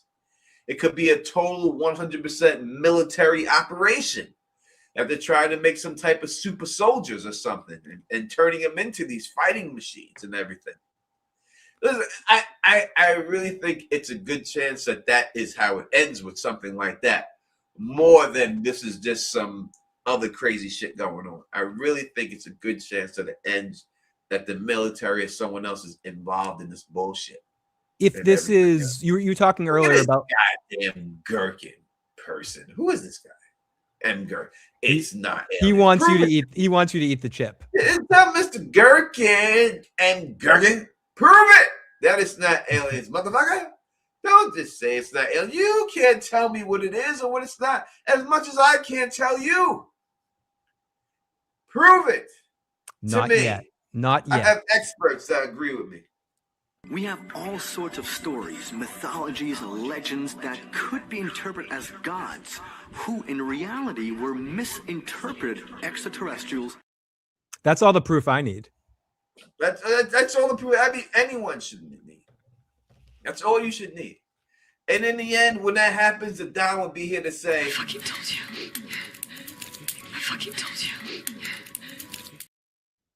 No, no, no, no, no. That's what's gonna be. When it happens, it's gonna be just like that. You're gonna see it. You're gonna see it. Listen, my money's on the Truman Show. Listen, Truman Show makes 100%. Alien Truman Show makes 100%. I'm telling you, this is what makes the most sense when it's all said and done. I'm telling you, it's what it's gonna be. It's just like I put it all in there. I did a video and I did all the videos about the experimentations about Nazis and everything else and all that. And then this motherfucker random bring the shit up in the show and say about the experiments that were happening in the wars. This is what, and that's a whole military operation. These aren't throwaway lines. And I said that before he said it and everything else. These throwaway lines is what's going to be when it's all said and done. We got the great Terry Matthew came through. Doesn't talk to me anymore. Doesn't like me. But he said, It's the off season. It's the off season. I'm just playing. What up, Terry? And he says Bigfoot is the real answer. I would need to hear your brand new Bigfoot theory, my friend. You're brand new. I would need to hear it and stuff. But I listen. If it was Bigfoot, all right, I wouldn't be mad at Bigfoot. I would accept Bigfoot being in this motherfucker. I mean, I would accept it. I would 100% accept that. If it was Bigfoot and that's the way it was, then it's got to be Harry and the Henderson Bigfoot, though. Like, I want that same design. Like, if they want me to believe it's Bigfoot, I believed that was Sasquatch. Maybe it was John Lithgow's performance in Harry and the Hendersons, but it made me believe Bigfoot was real. So I want that as part of this, please. He says at this particular time, Myths and Monsters episode, Bigfoot's coming. Listen, they say in the synopsis, not the synopsis, but what we gotten so far from that, Taryn probably wasn't here, but they do talk about mythology going down and the explaining of mythology going down this season. So quite possibly it could be a situation like that. The Don's not going to be here right there. He said, have you tried to solve the Princess Roxy of Rotem clue? I didn't catch that clue. I have no idea what that clue is, Taryn. You would have to explain that clue to me also. Listen, bringing Alf. Hey, Willie. I would be all about Alf. Oh, yeah. I would be all about Alf. Bring him in. It's time. It's almost time to bring Alf in. Let me talk to the Walking David. Let's see if we can get a little Alf calling in the show at some point. Let me go grab a drink, Phil. Awesome. I'll be right back. Let's do this. Okay, so Mrs. Lou, don't you worry. The boy and wife's probably the avatar of the tree trying to help the two parents on their quests. That was the name of Mrs. Lou's board game, Taryn. Oh, I did not know that. I feel like I'm about to do my worst Johnny Carson impression. I did not know that. Elf from Melmac. I think one of the weirdest, not to go on a whole Alf tangent, but you asked for it. One of the weirdest aspects of Alf is the whole that he eats cats. You know, like on Melmac, cats are a delicacy. And then when they did the cartoon, they just sort of yada yada the fact that they murdered cats and ate them. Yes, you are correct, sir. It's a pseudo-mythological story about sacrificing kids, creating a magical tree out of hope, wish magic. It's two parents reincarnating to save them all. Most likely the tree is the reincarnation. Is it the reincarnation of their love? But I do think Jade and Tabitha, as I've been saying tonight, their connection and their history is probably going to dictate a big part of the narrative of the story. As I said, I think that will be this season's version of Fatima being pregnant, will be searching through history and the connection of Tabitha and Jade. I just hope they have scenes with other people too. I want to see Jade with a lot of other characters too. And it's going to be interesting but I don't want to see him have every scene Jade has this season just be with Tabitha. The magic tree is a mythological. Is in that movie with Ben Affleck on Netflix. Oh, I know the movie you're talking about. I haven't watched it yet, though. Yeah, she's in. I didn't see it either. I just seen her do an interview about it, and they asked her about From, and she said it was coming out in like not this month, but next month. Yeah, if people are curious of the date, I believe it's just about been confirmed, probably tomorrow officially. April 19th. Yeah, it'll be confirmed for April 19th. Tomorrow at 11 o'clock when the trailer drops. If people don't know, the trailer will drop like at 11 o'clock. I think 11:30 they said, but I'm just 11:30. The trailer will drop from season 4. I hope we get Glue Guns and Roses says, I hope we don't get new townspeople. I feel like we barely know the bus people. We barely got to know the bus driver, the cop. If this show had 90s, early 2000 level television episodes, meaning like we got 15 episodes to 20 episodes a season, I would want them to introduce new characters every season. But because we have a good solid 10 episodes, I'm not complaining about it when you have shows that are 30 minutes long with 6 episodes a season. But like we get good solid 45-minute to an hour episode, 10 episodes every year and a half or so. I mean, we're doing pretty good from modern standards on this show. But I don't think there's enough time to develop as much as they would want to on a longer, if we had 2 more episodes. And we're also operating on the premise that they're only having 5 seasons. Yep. Right. Correct. So that's what I believe is going to be 5. Phil believes it's going to be 5. The showrunners have once said 5, but we don't know. Listen, when they throw money at you, may go 6. I'm thinking that's going to be 5 seasons. So no time to introduce anything. You know what I mean? Luna's back in the building. Thank you for coming back. Appreciate you. So when thinking that's going to be 5 seasons, then there's no time. Now, if there is 6 seasons, then you have a chance to eliminate a lot of these casts. And that's it. This is Phil on the bull. There he is. Phil Issues, guys, on the bull. Right now. I don't last long. And he's thrown left. He's thrown right. Phil's not going to last long. Phil is on the bull. Oh, he's down. He's down. Oh, down goes Phil. Down goes Phil. Down. Bad.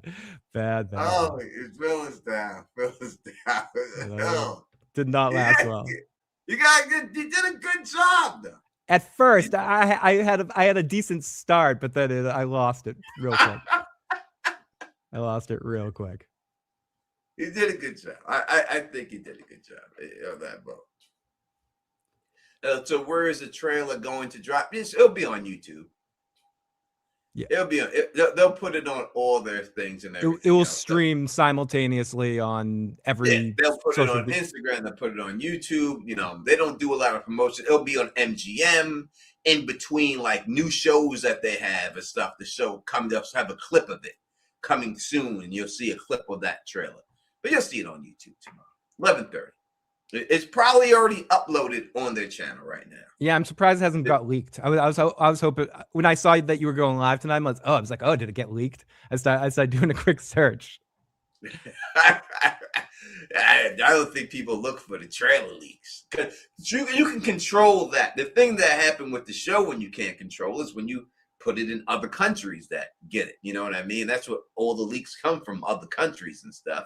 Because the time periods are different and all that good stuff. And that's usually where the leaks go. It's from there and everything else. Anna is asking me a question. She says, have you watched the show School Spirits? I was going to do School Spirits last year.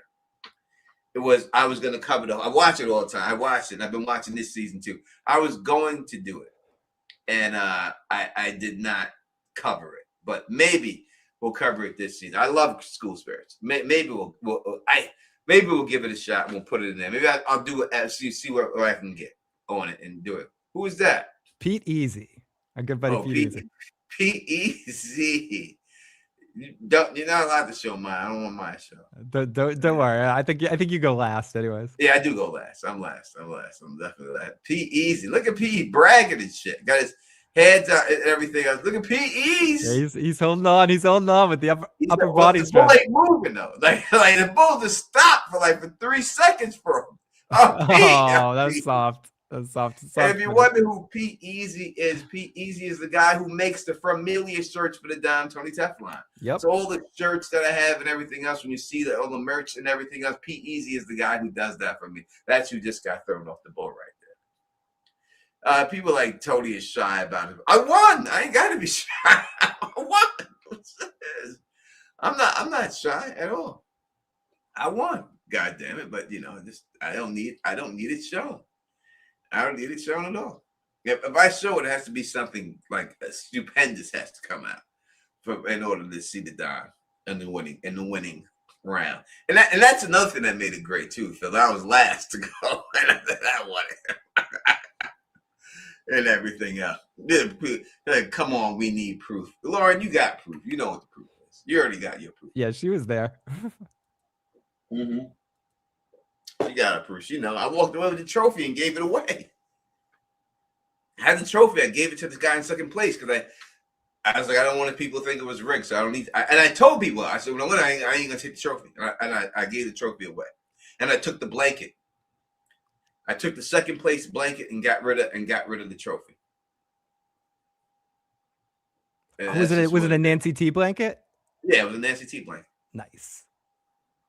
And also, I was the original person who got the first Nancy T blanket. She gave it to me, and everyone started going crazy about it in the Game of Thrones community. That's a blanket. And she's such a nice woman. She just started making everybody else blankets, and everybody else got a blanket too. And I'm happy everyone else got it. I don't need to be the only one. I'm glad everyone else got that. I use that fucking blanket still to this day. Every fucking day I lay on my couch, I throw the blanket over. Who is this? Tarzan. Tarzan. Oh no. Oh no, Tarzan. Watch him go down. Oh!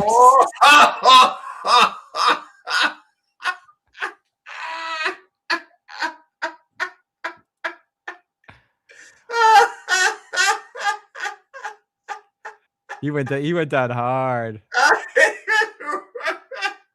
There he goes. Face planted this. There he goes. There. First time area. Bam. Oh my god. Oh my god. That was hilarious. You can see that jerk, and that one jerk got his body weight too far. And he couldn't take it anymore.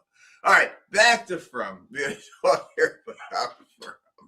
And if we ever do a convention, we'll do something. We'll do some type of bull riding contest. We do it in Nashville, we do a bull riding contest.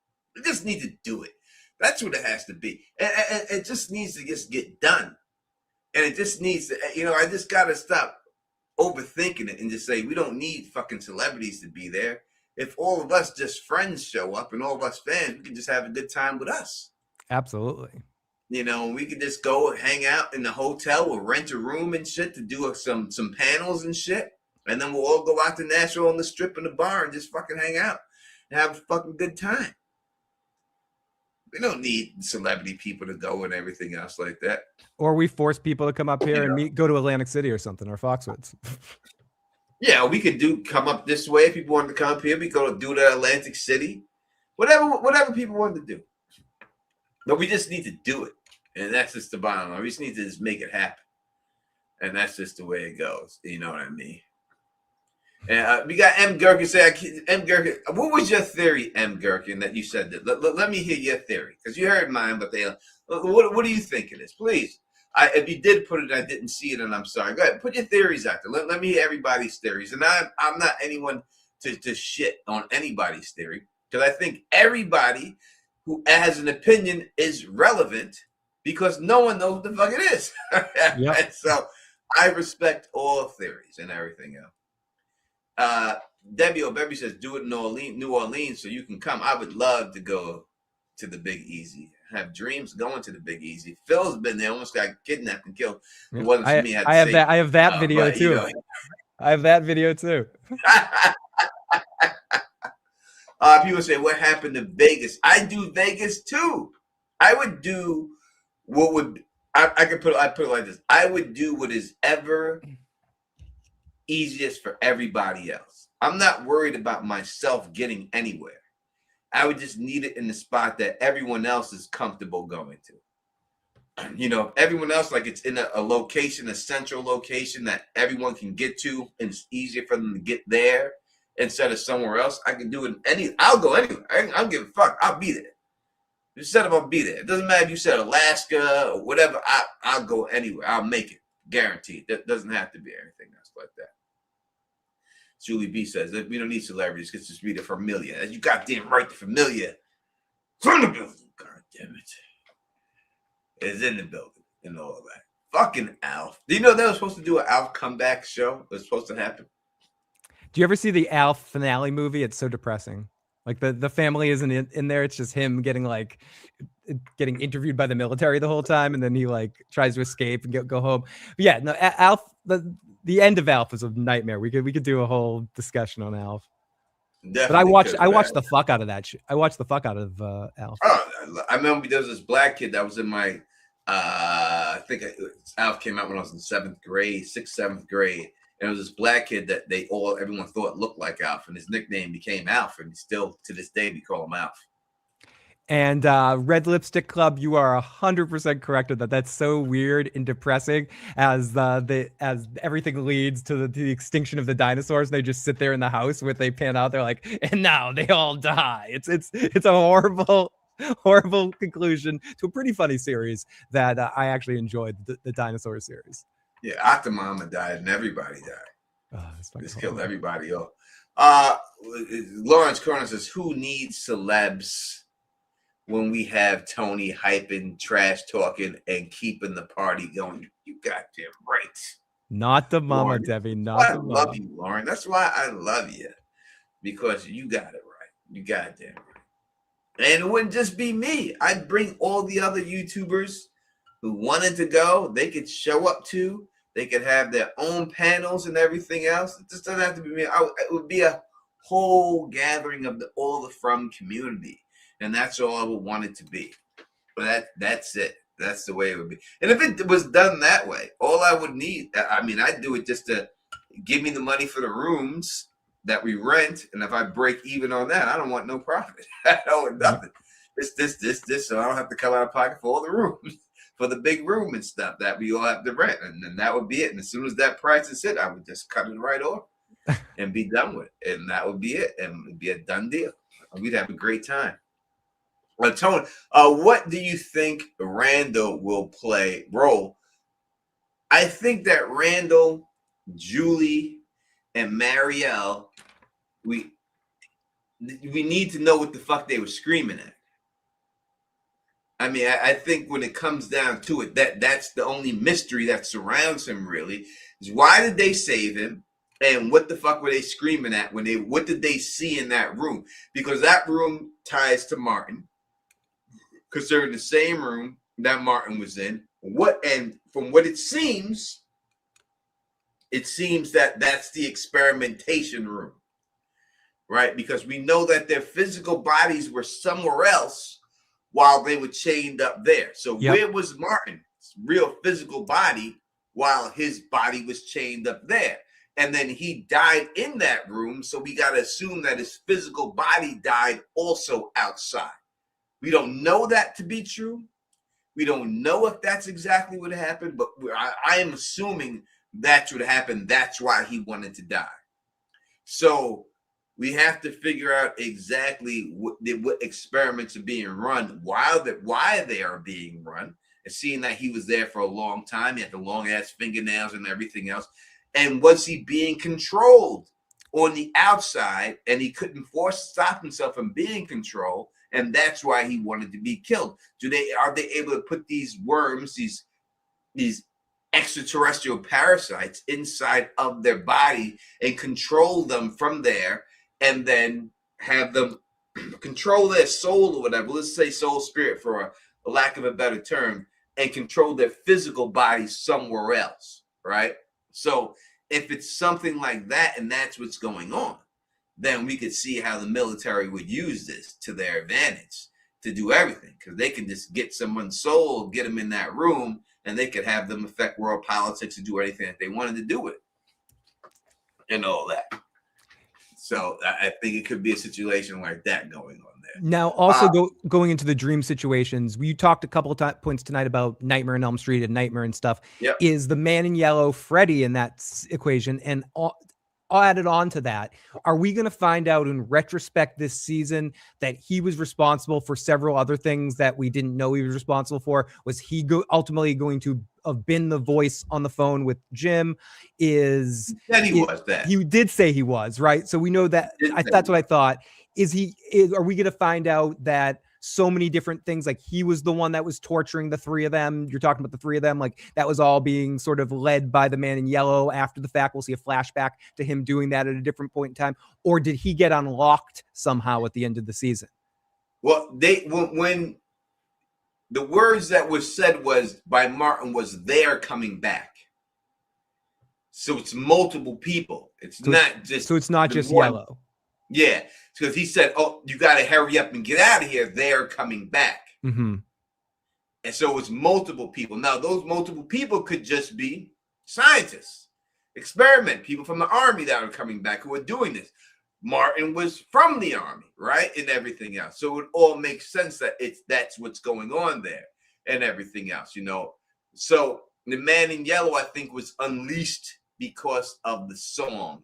Whatever song that they played, they set them up to play that song in order for him to be that rang the bell to bring them back. That brought him back. That got him wherever he was trapped. Or maybe he's one of the person that was speaking to Julie, saying he was trapped too and he wanted to be released, and he got out because of that. All right, let me get to this. We'll get to the super chat in 1 second. Let's give our boy Terrence some respect and read his thing. What did you think of Marielle's surname reveal? Sinclair. I think names are very important and from, like Jade, surname meaning blacksmith, or Catrie's first name meaning roots, Henry Sinclair. What does Sinclair let me look it up. mean? What is the definition of Sinclair? We have to figure that out now.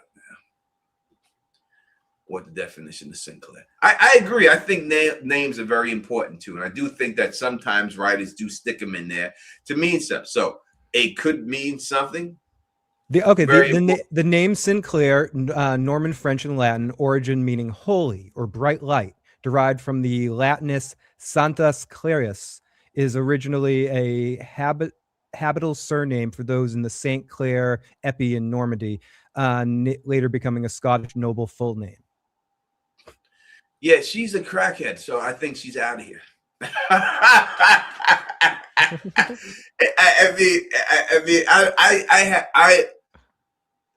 Again, I'm not talking about the actress, the beautiful actress. I'm talking about the chick in the show, and I don't want to keep saying what y'all thinking, because maybe some of these actresses or people showrunners, we know they watch the show. I don't want them to think that I'm talking about it. I'm not. Of course, no.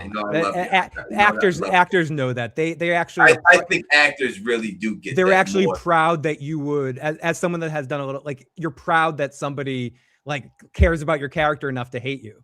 Or think that of you, like I'm pulling off crackhead. Well, that's what I'm trying for. Like she's trying to pull off. When I say I'm me and Acosta's my girl. I'm not talking about the actual actress. Yeah, playing. You don't know the actress. You're talking about the character. About her. I'm talking about Acosta in From Land. Yeah, exactly. That's my piece, right? We're talking about fictitious characters. Like if we were fictitious characters in From. People think it's nothing like that. All right. So I just don't think that I think she dies. I don't think that she can do anything but die. I have no faith in her character and her last name providing a meaning for anything of that. I think she was strictly sent there to fuck Kenny. I think that's why they brought her in, to start a problem with this chick and put Kenny on this downward spiral. Yeah, I think that's why they and everyone else on that bus was just to get her there. They got her on the bus and they brought her there, and everyone else is not. They didn't care. If she was by herself, none of those people in that bus would have been there. But that was the time they got a chance to abduct her, and that's when they abducted her. Thank you for the super chat, Mary Kent. It says, I am late. Did you discuss some of the possible episodes titles? I did not. I don't know where these episode titles are. If somebody wants to show me these episode titles or give me a link to them. I'm looking right now. Let's see if I can find something. I will look them up. And thank you for the super sticker. Is that Veronica? 6127? Yes. Oh, is that what we call it, Veronica? Bernie Claw? I don't know how to say it. Yeah. Okay. Oh yes. I'm okay. I've seen this a little bit. I can't read because it's blurry. But I know that The final episode is rumored to be called the "What a Long Strange Trip It's Been" or something, or "What a Long." Yeah, and so I seen these, and then I screenshotted those, and then I couldn't find them again online. Yeah, it's like the calm before. I'm looking at it right now. It's a little hard to read. It's like, but not every episode is listed. It's episode 1 says the arrival, I think. But Arrival of what? oh no, the arrival. Episode 2 is the fray. Episode 3 doesn't have a title. Episode 4 is, and I'll go slow. I'm just gonna say them all at first. Episode 4, the heart is a lonely hunter. Episode 5 of myths and monsters. Episode 6, if a tree falls in the forest. Episode 7 isn't listed. Episode 8, heavy is the head. Episode All right, 9. so, Yep. Good. I could say that episode 6, if it says a tree falls in the forest, that means someone's chopping down the werewood tree, the bottle tree. I love how and you most call likely it's going to be Kenny, because we've seen Kenny with the axe already work. So that means that one of the werewood trees will get chopped down. I fucking guarantee that's going to happen. I mean, I don't think I'm going out on a limb here. I don't think I'm special. They said it, but I think that's what it is. Kenny's gonna Okay, so to start from the beginning again, the arrival. Right. You said it. Who's arriving?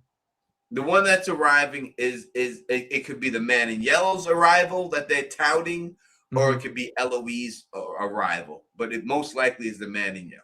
Okay. Episode 2, Frey. Is it Walter Frey? The Freys are coming. Winter has come for the Stark. The Frey is like the Maska, right? A Frey is going on. So I think that the man in yellow comes, and then there's going to be a lot of fucking destruction and everything else, and that's what happens. And which would make sense because we don't know that the episode 3 title isn't listed, so someone dies in episode 2. Episode 4, the heart is a lonely hunter. So that would be, I would think, if that's I had where Julie, I would say Julie hunting to get her father back and everything else. Using to get Jim back. Her heart is lonely because of that, I would say. I'm going to say this is the episode where Elgin gets some from Sarah. So the heart is a lonely hunter. He's the heart's lonely. The heart gives you what you want. Of myths and monsters. Is this the one that we get history? We get town history? This is Julie going back. So it would set it up if the other one was Julie doing that, and then we get the myths and months. Like Julie decides to do it in that episode before, and then we get the aftermath of the myths and the monsters. Yep. And maybe that's a good flashback with Tabitha and Jade's situation. The next episode is the one you mentioned a few minutes ago. If a tree falls in the forest. Yeah, that's going to be, someone's going to cut down the bottle tree or the faraway tree, but one of them gets chopped down. Yeah, this is our bad guys. I'm using that lightly. This is our bad guys come back for some reason, and then the next episode. Let's slow down because we have a question here from M. Gherkin. He says, of myths and monsters, do we find out the mythological origins of monsters, or do we find out the big bad is a what? What is that? A jinn? Intuit entity? Intuit entity. Yeah. I think that, so again, a myth of mints and monsters, right? So of myths and monsters, yeah. It could mean that something that somebody thought wasn't real is actually real. Like a myth that was set up back in the day that people always thought that wasn't real actually turns out to be real. Could be a situation like a White Walker situation or something like that. When it's all said. After the episode, if a tree falls in the forest, if that is a big episode where another bad thing happens or the tree falls, episode 7 is another title they don't list. And episode 8 is heavy as the head. That means another fallout from something bad happening. Yeah, definitely. So someone's gonna fall out heavy. It's that's usually as heavy as the head that wears the crown, right? Yes. That's usually the way it would go, right? So maybe that's the episode where Boyd comes back and takes control of town because Kenny could have been trying to run it and fucked up the whole time, and Boyd has to come back. And now Boyd has to come back and fucking bail him out because of it. Exactly, that's exactly, Tony. Which sets up episode 9 called "The Calm Before." Again, it doesn't finish. Not the calm before the storm, just the calm before. Yeah, so we know that the storm is what's supposed to finish at. So Boyd comes back that other episode. and after Boy comes back to take it over, it seems like everything is good. Yep, and it sets up And then the shitstorm comes right And the after. final episode of the season, potentially, this is all a what if. We're playing the what if game here. Is called "What a Long Strange Trip It's Been." Yeah, so I would say it's been. Yeah, it sounds like a like series finale. It sounds like a series. Finale. That's what people have been saying. It sounds like a series finale episode. Series finale situation there. I would say that what is could hint the flood. It could 100% Pixie Barn. The flood's got to come. I think it would come in the last season because it's so expensive to do that. With the water tanks and everything else, you got to pay a lot of money to get all that done and everything. So it'd be last season, or it could be a hint of it where you start to see the sprinkles and everything else up.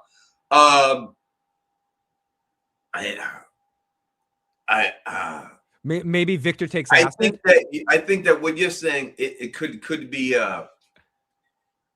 is right, that this is going to be an Empire Strike Back situation, that they're going to lose this season. Yeah, that somehow at the end of the season, it's going to seem hopeless, that everyone's going to die, just about everyone, and the survivors are just clinging on by a thread, and it's going to look hopeless for them. Yeah, I think that would be the most effective way to set up a final season. And if these are the episode titles, yes, what a long strange trip it's been, what a long fight it's been, but we're finally losing it.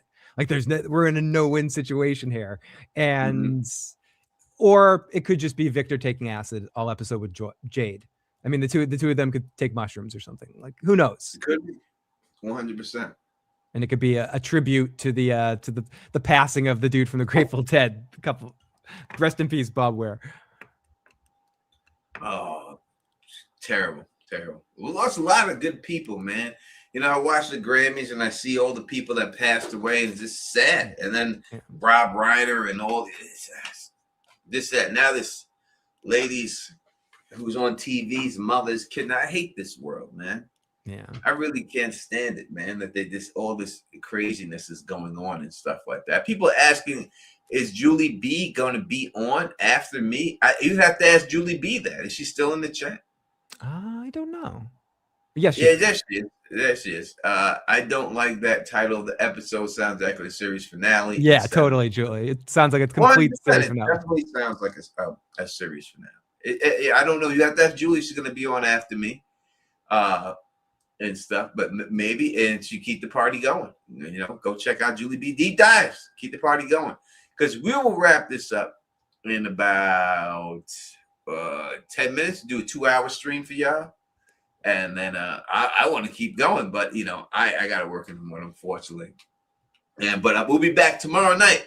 When the trailer drops, we'll be back tomorrow night.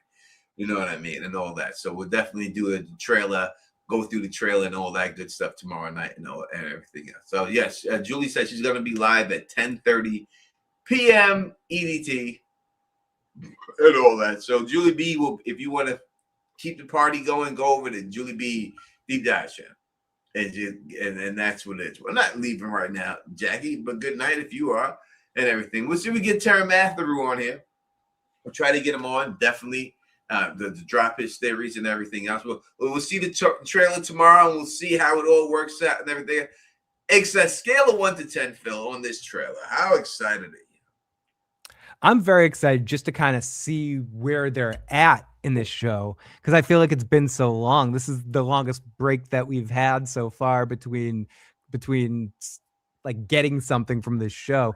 So I'm very excited. Saying on like I'm trying to curb it because I'm more excited just to have something to talk about instead of analyzing the same things on the wall over and over again here. It's gonna be fun to get something new to kind of look at and get all you theory crafting people spinning shit in your head for what we're going to see in 10 seconds worth of get 8 hours of content. Everyone's going to put out from 10 seconds of new footage. I am the master. Yeah, dude. The 4-hour video for 2 minutes of content. Yeah, dude. I'm excited to see you cook on that shit, dude. 5 hours of content on 3 minutes. We're gonna do a 2-hour podcast on a 15-second trailer here. And then Phil, I gotta go to bed, but I need the Tony video for you. Ain't getting a Tony video. Oh, I already closed that out tonight, Lauren. I'm sorry. We'll get Lauren's going to travel all the way from Ireland to come to our con. That would be nice to see her again if we were able to do that and everything. And all that gets someone said Samuel got banned on the channel by accident. He just messaged me on Discord. Samuel, one of our friends in the chat, he said he got banned by accident on Teflon Who did TV. that? I don't know. He said it happened by accident on a mod. I don't know. He's just messaged me privately. Did you just reinstate him, or do I have? He said I don't mean to bother you, Phil, but I think I got banned by a mod by mistake. I want to talk on Teflon's channel right now. Of course, I don't know how do we reinstate him? Do I have to? I honestly don't know. But Samuel, we're sorry. If you want to talk to me through Discord right now until we can figure it out later, just send your messages and I'll say it all right. You just send me your name. Yeah, personally and stuff. Yeah, email Tony and he'll be able to figure out when he's on. Do y'all want to call in? Do you want to call in? If anyone wants to call in, let me know right now. We'll open the call-in lines and then we'll end it after the call-in lines. Does anybody want to call in? We can get one person to call in. That'll be good enough for me.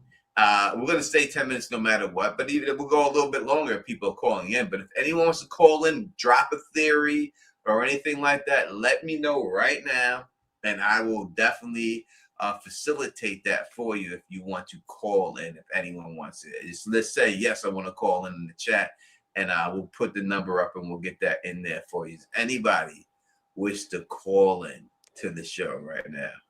See if I can figure this shit out. Anybody want to call? Do I have to start singing Lionel Richie? I just called to say, is it me you're looking for? I see it in your eyes. I see it in your smile. I'm like Belial on House Party when I'm singing this shit. I'm just like, girl, you soft like a Buddy Milk biscuit. You make me want to squeeze harder and harder. Oh, fuck it. You make motherfucker want to sing. Dragon breath. Always and forever. Each moment with you is just like a dream to me and you.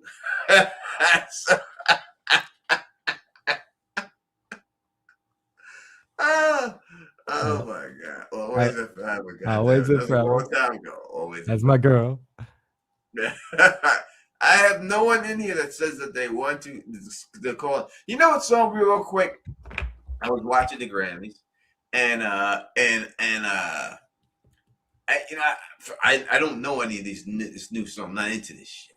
But this one chick, Olivia, she won like best new song and shit. Mm-hmm. And it's like The Man I Need or something like that. Be the Man I Need. Yeah, I've heard it. That song is fucking great, bro. Yeah, it's a good tune. I heard it, like a clip of it, and I said, let me go check this song out. And I seen this chick singing this shit, and she's got me sprung out, bro. Like that song is a fucking good song. Like I didn't think people could make good songs anymore. No, it happens. It happens sometimes. It's happened. That is a good fucking song. That song, it sounds like a jazzy 90s, like a Sade-ish type situation going on. It sounds but definitely like an old school vibe to it. Maybe that's the reason why I like it. But no, I mean, and with her performing it and swinging her little hair around, and when she's performing it, like, no, I'm feeling that motherfucking song. Like, I feel that song. I play that motherfucker right there. I like that shit. It gives me hope for all these young artists out there, you know, that they can make something that I could actually relate to. But that show was, I'm going to listen. I'm going to go buy her shit and listen to her other stuff and see if she got other stuff. But it's very soulful, very Motownish vibe that I get from it and everything else. So even the way the sound is produced, it's produced with a little bit more raw energy, a little less auto tune. It just has a good raw quality to it as well. Yeah, no, she does the shit. I can't say nothing bad about it. I enjoy that motherfucker. M. Gherkin, I'll be right back in a few minutes if you want me to call in. All right, we'll wait for you if you want to call in. I got to grab another beer real quick. Well, I want to hear this, man. He's got some theories, M. Gherkin. Let's hear his theories out. The Don will be right back. Phil, hold it down. I gotta start getting into Alf talk now since I got this guy on the screen. He's eating cats, everybody. Watch out for this dude. He's in your living rooms. He's snacking your felines. He's playing with your pussies. No, I'll stop it right damn now. I'm wishing I'm drinking. I hear, if you can hear Tony in the background, he sounded like he fell or something, like he tripped over something. I'm not sure. I hear stuff breaking in the background. Zippity doo dah, zippity yay. How does the chat call in? If you want to call in, there's a phone number, 781-990-8509. I think I have the phone line on. Let me see. Let me make sure I have this shit on. Do not disturb is off. I think it's on now. Why is my name? I got tissues now. I don't know. It's almost as accurate as issues. It all comes together in one big warped sense of my own reality. But it's because some of my screen names, like social media screen names, is I Got Issues Man. But if you spell it the wrong way, it's I Go Tissues Man. And I don't know if that was intentional or unintentional, but either way, it probably says a lot about me in some fucked up way. How does non-North American people call in? If a non-North American person wants to call in, fuck you. No, if you want to call in, you can email me a voice clip. It will be more difficult to have you call sort of in real time. I can try to figure that out in some sort of something, but we will. But if you want to try to leave a voice clip, you can do that at theissuesguy@gmail.com. That's theissuesguy@gmail.com. Caller, what's your name? Where you calling from? And what the fuck's going on, dude? Hello. Hey, what's going on? Hey, this is Samuel. Hey, Samuel. Samuel, you messaged me, right? What's going on, Sam? Oh, yeah. I just had a theory about from. Yep. You know, what's her name? Donna's sister. You remember Donna's sister? Yes, she was there originally, and like I'm vaguely. Tony's here too. He probably remembers Donna's sister better than I do. Yeah, Donna's sister got her face ripped off by the monsters, and they tortured her in front of Donna. She has a picture of her in the room. Yeah. So her death and Eloise's death are unique. And I've had this theory for a while. I brought it up on Julie B's channel. Who is this I'm speaking to? This is right. Samuel. This is the dude that accidentally got blocked. Oh, all right. All right. Sorry about that, Sam. I'll definitely take care of it as soon as I possibly can. Just make sure I know your screen name, because I may have to go into like settings and like do all that stuff and unblock it. But just, hit me up with your whole screen name and all that if it's got to go down like that. Yeah, no worries. But anyway, Donna's sister and Eloise have unique deaths. Some people think Eloise isn't dead, but if we just assume she's dead, they have unique deaths because their bodies are like unidentifiable, or at the very least, their faces are damaged. And usually the monsters never attack or destroy anybody's face. That's the one thing that's kind of off limits for some reason. So I was just thinking, like, maybe they weren't killed by the monsters. Like, maybe they were killed by the man in yellow, or they were used for some type of ritual or something. Mm-hmm. Well, let's talk real quick. Before you go forward, let's go through a little bit. From what we know about the monsters and how they how they kill, is that looks like they're looking for organs inside of the chest cavity. It seems like everyone gets their rib cage ripped out, and then the organs are no longer in there. Like they're retrieving these organs. We know that they're not eating anything. So what are they doing with these organs that they're retrieving? It seems like everyone is dead is like that. Rib cage wide open, ripping out the point. As for the Eloise stuff and the Donna's sister, I would say it's two different things, because if we believe Donna, now listen, Donna could be the mole. If anyone's going to be the mole, I do believe it's Donna. And that whole story about her sister could just be a lie. But she's saying that they tortured her in front of her, and she watched them fillet the skin off her sister's body, right in front of her and stuff to torture Donna. That's that excuse.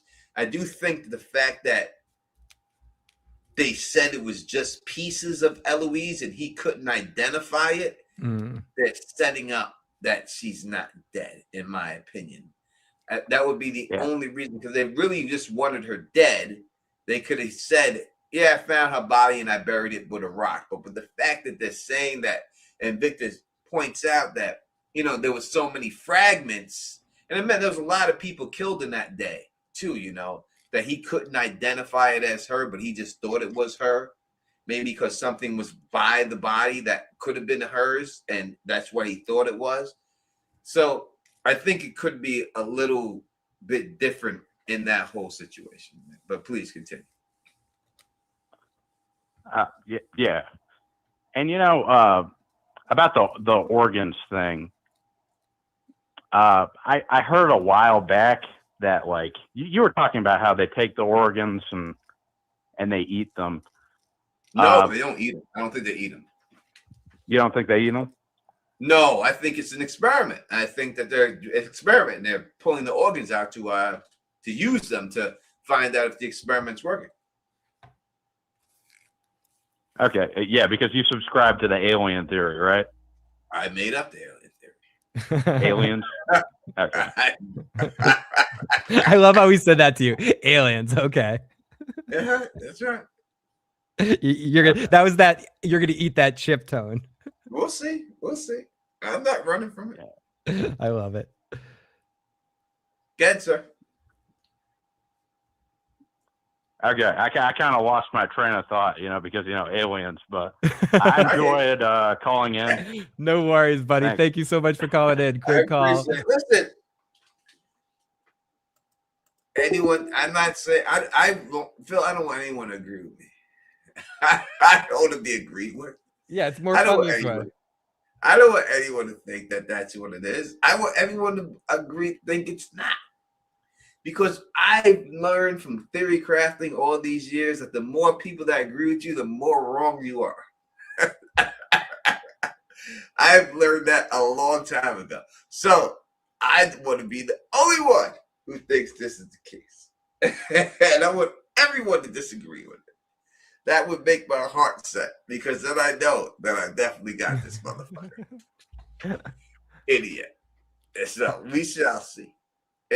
And again, we discussed, again, they talked about mythological creatures and mythology, but we have talked about it. We have all sorts of stories, mythologies, legends that could be interpreted as gods, who in reality were misinterpreted extraterrestrials. What do you say, mythological? He makes sense. That's what he says. He says mythological. It's like he's talking about what we're talking about. Gods that people think is something, but all they actually were extra fucking terrestrials. And that is what's going to happen here when it's all said and done. That it's going to seem, and I'm telling you, it's going to seem like it. I swear it's going to seem like it's some mythical thing, and they're going to set you up and make you believe that. And y'all are going to come out here and you'll say, Tony Teflon, you're wrong. All this stuff. But when the final thing drops, you're going to see what's going on. What up to my familiar? And thank you, Samuel, for calling up, man. I really appreciate the call and everything else. We'll see. I just think that when he talks about the two deaths being the same, I really think that the Eloise thing was a setup to say she's not dead. I just don't see them saying, had Victor say it was so many pieces, she was so small, I couldn't tell it was her, for it to be her. I think that's a really just a setup for Eloise to come back and say, and someone's knocking on that cabin. Yeah. And who else could it be from characters or things that we've been introduced? They're not going to introduce brand new sort of equations of people that could be on the helping end. It makes sense. We've already established returning members of Victor's family, and with the dad coming back, so it would just make sense that Eloise would come back too, and you get a reunion of all of them before Victor's father dies.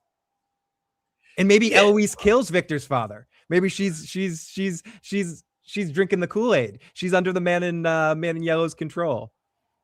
Yeah, so I'm Gherkin. You can call in and talk about that. I've already talked about Abby, and I've talked about who Abby was, and y'all can go back and watch my videos that I already put out there. And I told you that the special people, like Abby, is a special person because she is related to them in some way. She was reincarnated. I put that out there. The video's out there. Y'all go check that video out. But I don't think it was Abby knocking on the thing on the thing out there. If you want my opinion of who is knocking on this thing, it's either one or two people, and I'm gonna go with the second person. It's either Eloise, 100%. It could be Eloise, but I think it's Julie. I think it's Julie out there knocking on the cabin. Oh, you think it's Julie from a different time, like doing the Bill and Ted thing? It's Julie from a different time knocking on the cabin. It's Julie Esquire with Ted Julie. Theodore Logan traveling in time and doing the back and forth shits. It's do you think Julie's gonna pause her time traveling exploits to go to Jim's funeral? Yeah. Something bad's got to happen when she does it. You know what I mean? So it's got to be a consequence to her doing it. Okay, remind me again how it ended. It ended. She watched him die. She watched Jim die, and then she came to warn Jim. And she Jim, screamed no. Right, her with short hair came to run up to Jim. So what people have to realize about that last scene is that last scene that we seen last season already happened. Yes. All right. That wasn't the first time that happened. That was now. Because Julie came back. Right. So she had already seen. She had already seen it. Her dad was already dead, yeah. And now she went back in time to try to save him. So when we see that scene, that's not the first time that Jim died. That's Julie's perspective of that scene. So you can take all of that happened there, that led to that scene, as not the first time that scene happened. That was Julie coming back from that. So Julie comes back and she says, I think I got the time right now. Yeah. I think I'm here at the right time. So she has done it multiple times, but she can't get the time exactly right of when it happens. And at that time, so it's not even the first time Julie went back. Julie's been back multiple times, and then she's finally got the time where she thinks it happens, and she tries to tell him. The Man in Yellow comes out and then rips his throat out and stuff. So you always got to take that into point that what we've seen there is not the actual time. Right. It's more from Julie. It's from Julie's perspective, not Jim's first perspective dying. Yes. So when you see them release in the whole Tabitha situation and all that, that had already happened. Even though we're seeing it when it happens, that's already in the past. That whole scene is in past tense. And Julie has already tried to do this multiple times already. And failed.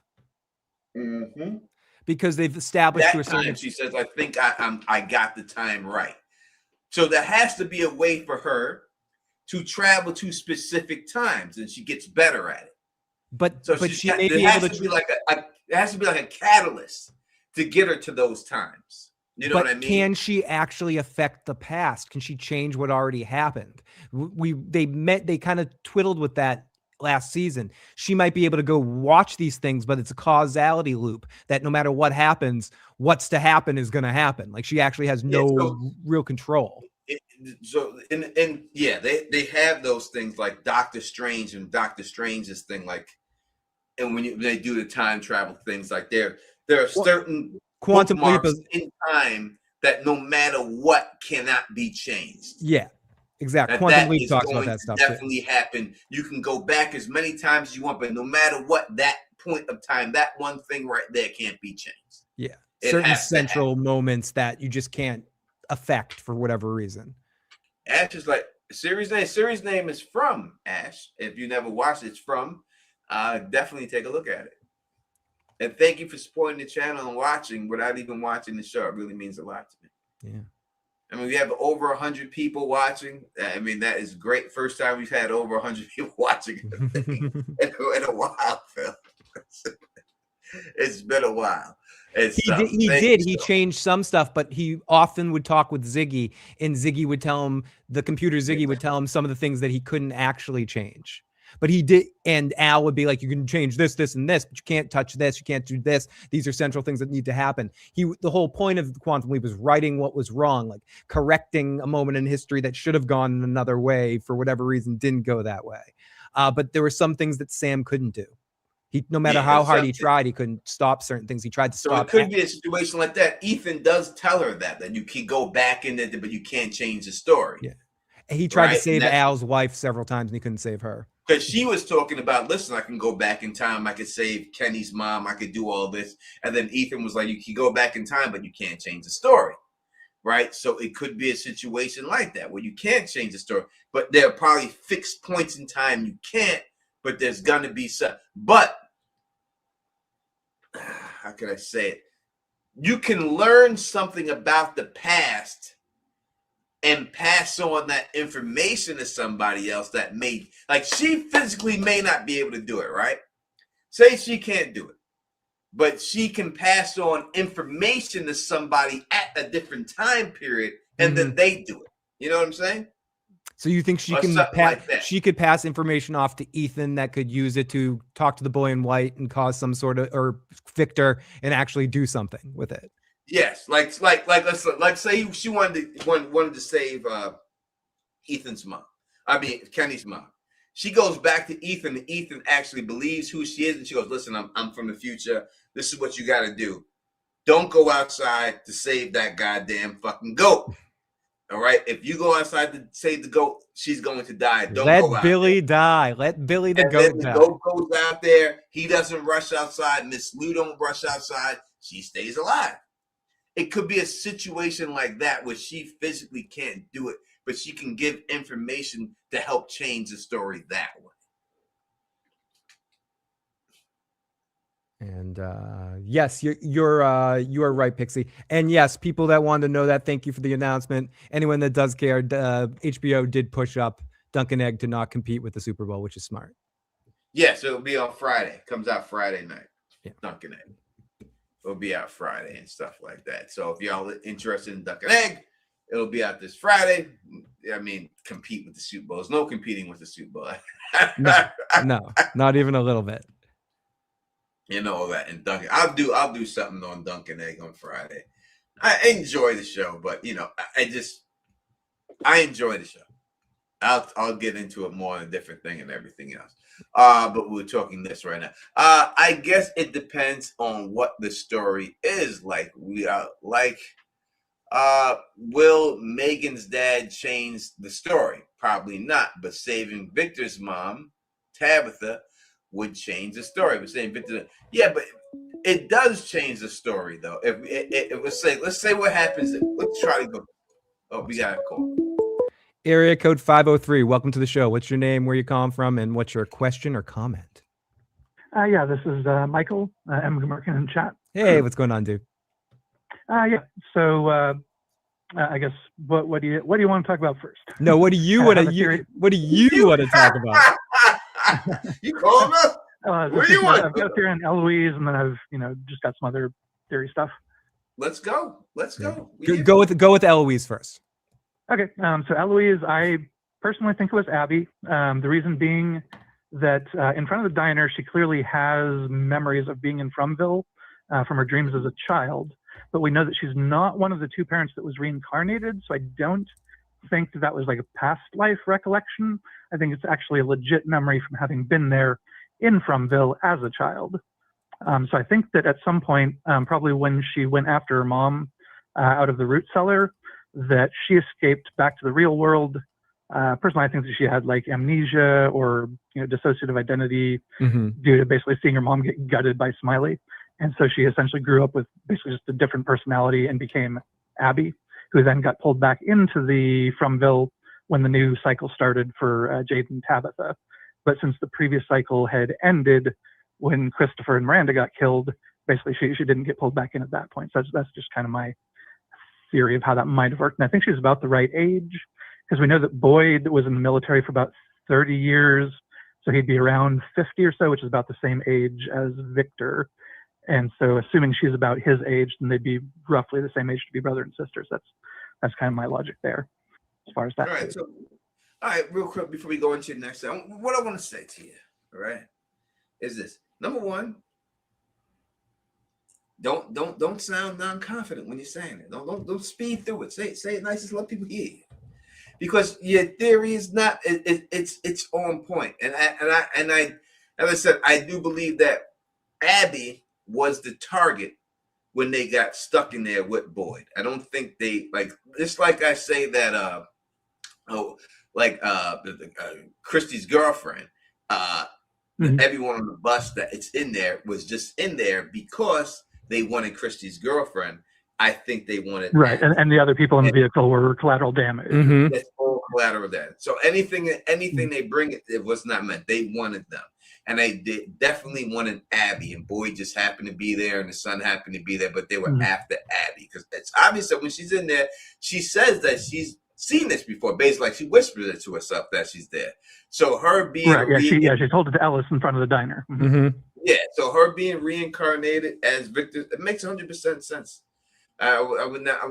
I'm not. I could not. Well, I don't think she was reincarnated. I think she just grew up from being Eloise after she left to the real world. Oh, all right. So you think she was Eloise and then escaped and became Abby? Right. Yeah. Basically changed the name and all that stuff and all that. Right. Yeah. I think if it was going to be anything, it would be a reincarnation type situation. I think it's somehow they would have to run it that way. I'm just kind of hanging on the hook that she recognized the place. Because I think they're going to bring Eloise back this season. Like I think that the new casting that they show of that girl is going to be Eloise. But I think I would not, if I would not debate your situation. I think that your situation is 100% plausible. That it definitely could go down like that. Yeah, thanks. And what was your other point? You said you had a couple things. As far as kind of the core narrative goes, it seems like from what we got at the end of season 3, we basically know that there was like an original town. The townsfolk allegedly sacrificed their children in a bargain for immortality, and then basically became the monsters. And then it seems like kind of parallel to their monster rebirth cycle, there's the reincarnation cycle of the two parents that keep coming back over and over and over again, trying to save the sacrificed children. Tabitha and Jade. Right, yeah, Tabitha and Jade this cycle, Miranda and Christopher last cycle, and whoever in the 10 or 20 or 30 or 100 or however many cycles before that. The loop, the control C, control C, control T, control T, whatever, the copy and paste of these that's two. What makes me think it seems like an experiment. Like they keep trying over and over again. And I said, like when Tabitha, she says when she's going through the cave, she 100%. She says, where is this water coming from when she sees it? Like, so it's not natural that water is coming from anywhere. So I really believe that it could be. I got a little bit of a joke about that. Because we see the wires hanging down out of the ceiling. So what if the plumbing hangs out there too? It's true. It all just gross everywhere. There's two ways to look at it, right? And if you go through the Truman Show theory, then you could say that the water is coming from the ground, and when people get too close, they drowned everybody out, and then they fucking bring new people in there, and they start the cycle over again after they killed everybody. And this just looks like a flood, and it's done, and it's over, and that's way. It could be that way. It could also be the dream paradox, that they're actually somehow this like an inception, that they're in the dream situation, that they're inside of this dream dimension. And I do believe that's a good possibility they are in this dream dimension, because if you were in a dream dimension, you would dream about wires inside of things that plug in, but they wouldn't have to plug in because it's a dream. So you wouldn't dream about it. Definitely seems like it's some kind of parallel dimension. Say it again. Oh yeah, it definitely seems like there's some kind of bubble universe or parallel dimension or something like that. Some kind of other world. Now my thinking, the kind of magic tree itself seems to me to be kind of like a mythological hybrid. kind of inspired by Buddhist mythology of the Bodhi tree, basically the tree that Buddha meditated under for whatever it was, 49 days before achieving nirvana or enlightenment or awakening. And you see the kind of exact same thing with Miranda when she and Henry are under the tree in the park and basically drop LSD or acid. And to me, that kind of functions as like an accidental vision quest, like indigenous people would do. And they use like psychoactive substances, like peyote and stuff. That peyote, ayahuasca, magic mushrooms, that sort of thing. So it seems like there's kind of a direct kind of mythological parallel there that I think is maybe sort of inspired by that. But then also there's kind of a similar thing in Norse mythology, and like the talismans themselves look kind of like Norse bind runes. Yeah. Just basically a combination of, runes or that sort of thing. It's kind of like a magic talisman. Stuff that Floki from Vikings would hang out with and like play with and shit like that. Right. I don't know if you watched Vikings, for people that watch Vikings. I haven't.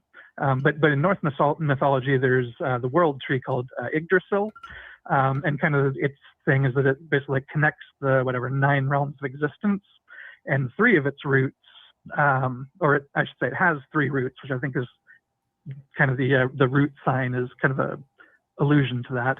But they basically connect typically the realm of humans or the real world, the realm of the frost giants or monsters, and then depending on which source you're reading from, either like the realm of the underworld or the realm of the Sonic. It seems like there's kind of like a mythological kind of metaphor going on there.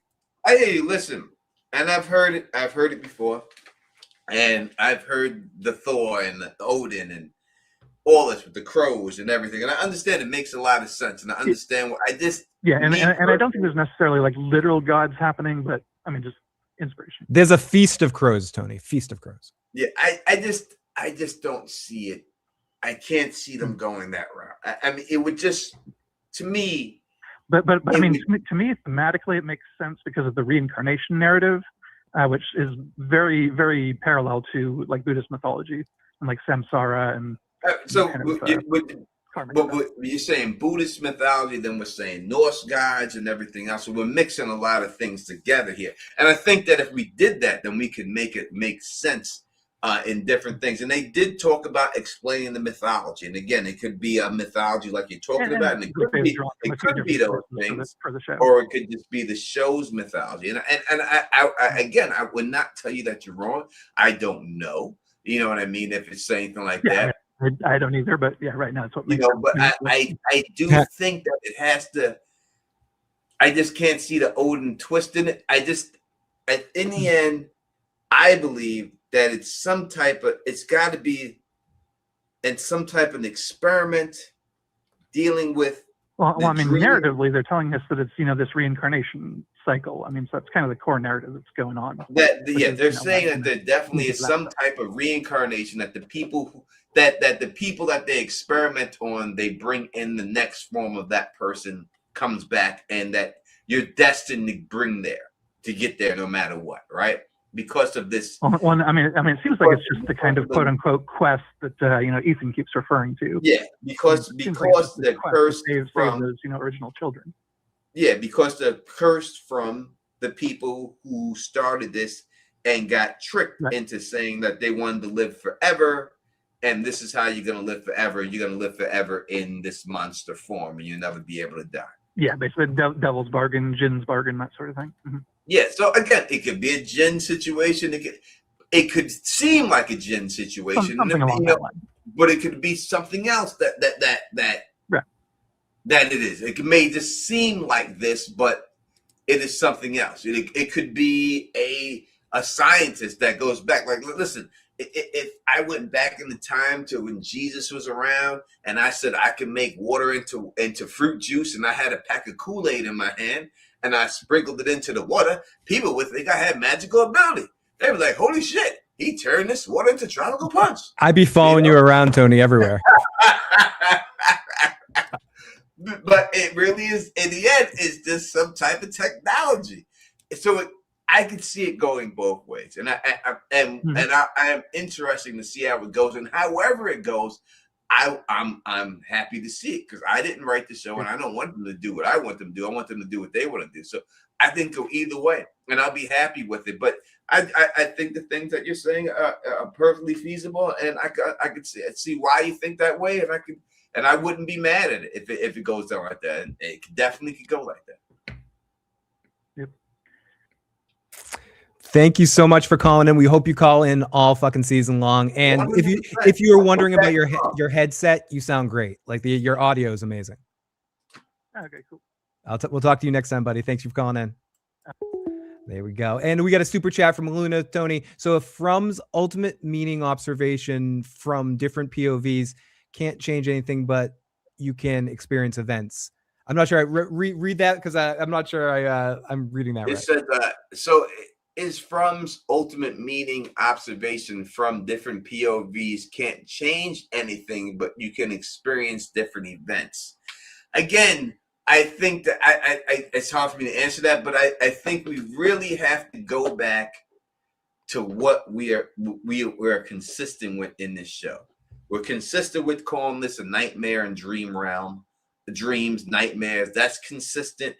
And we heard Jade say in the beginning that he thought it was some type of nightmare escape room. Yeah, nightmare come alive escape room situation. Yeah, he thought that Toby set the whole shit up and it was just a straight escape room, right? That he set up and had all these actors there working.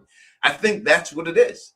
And I think in the end, it's going to be those two things. It's going to be a dream realm escape room. And do you still think that somewhere in the future Jade helped design it? Yes, 100%.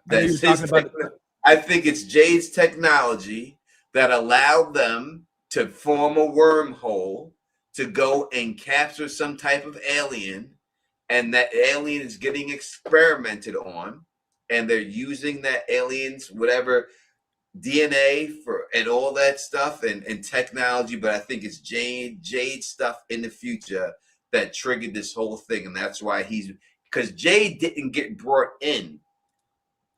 The first car got brought in, and then the second car came.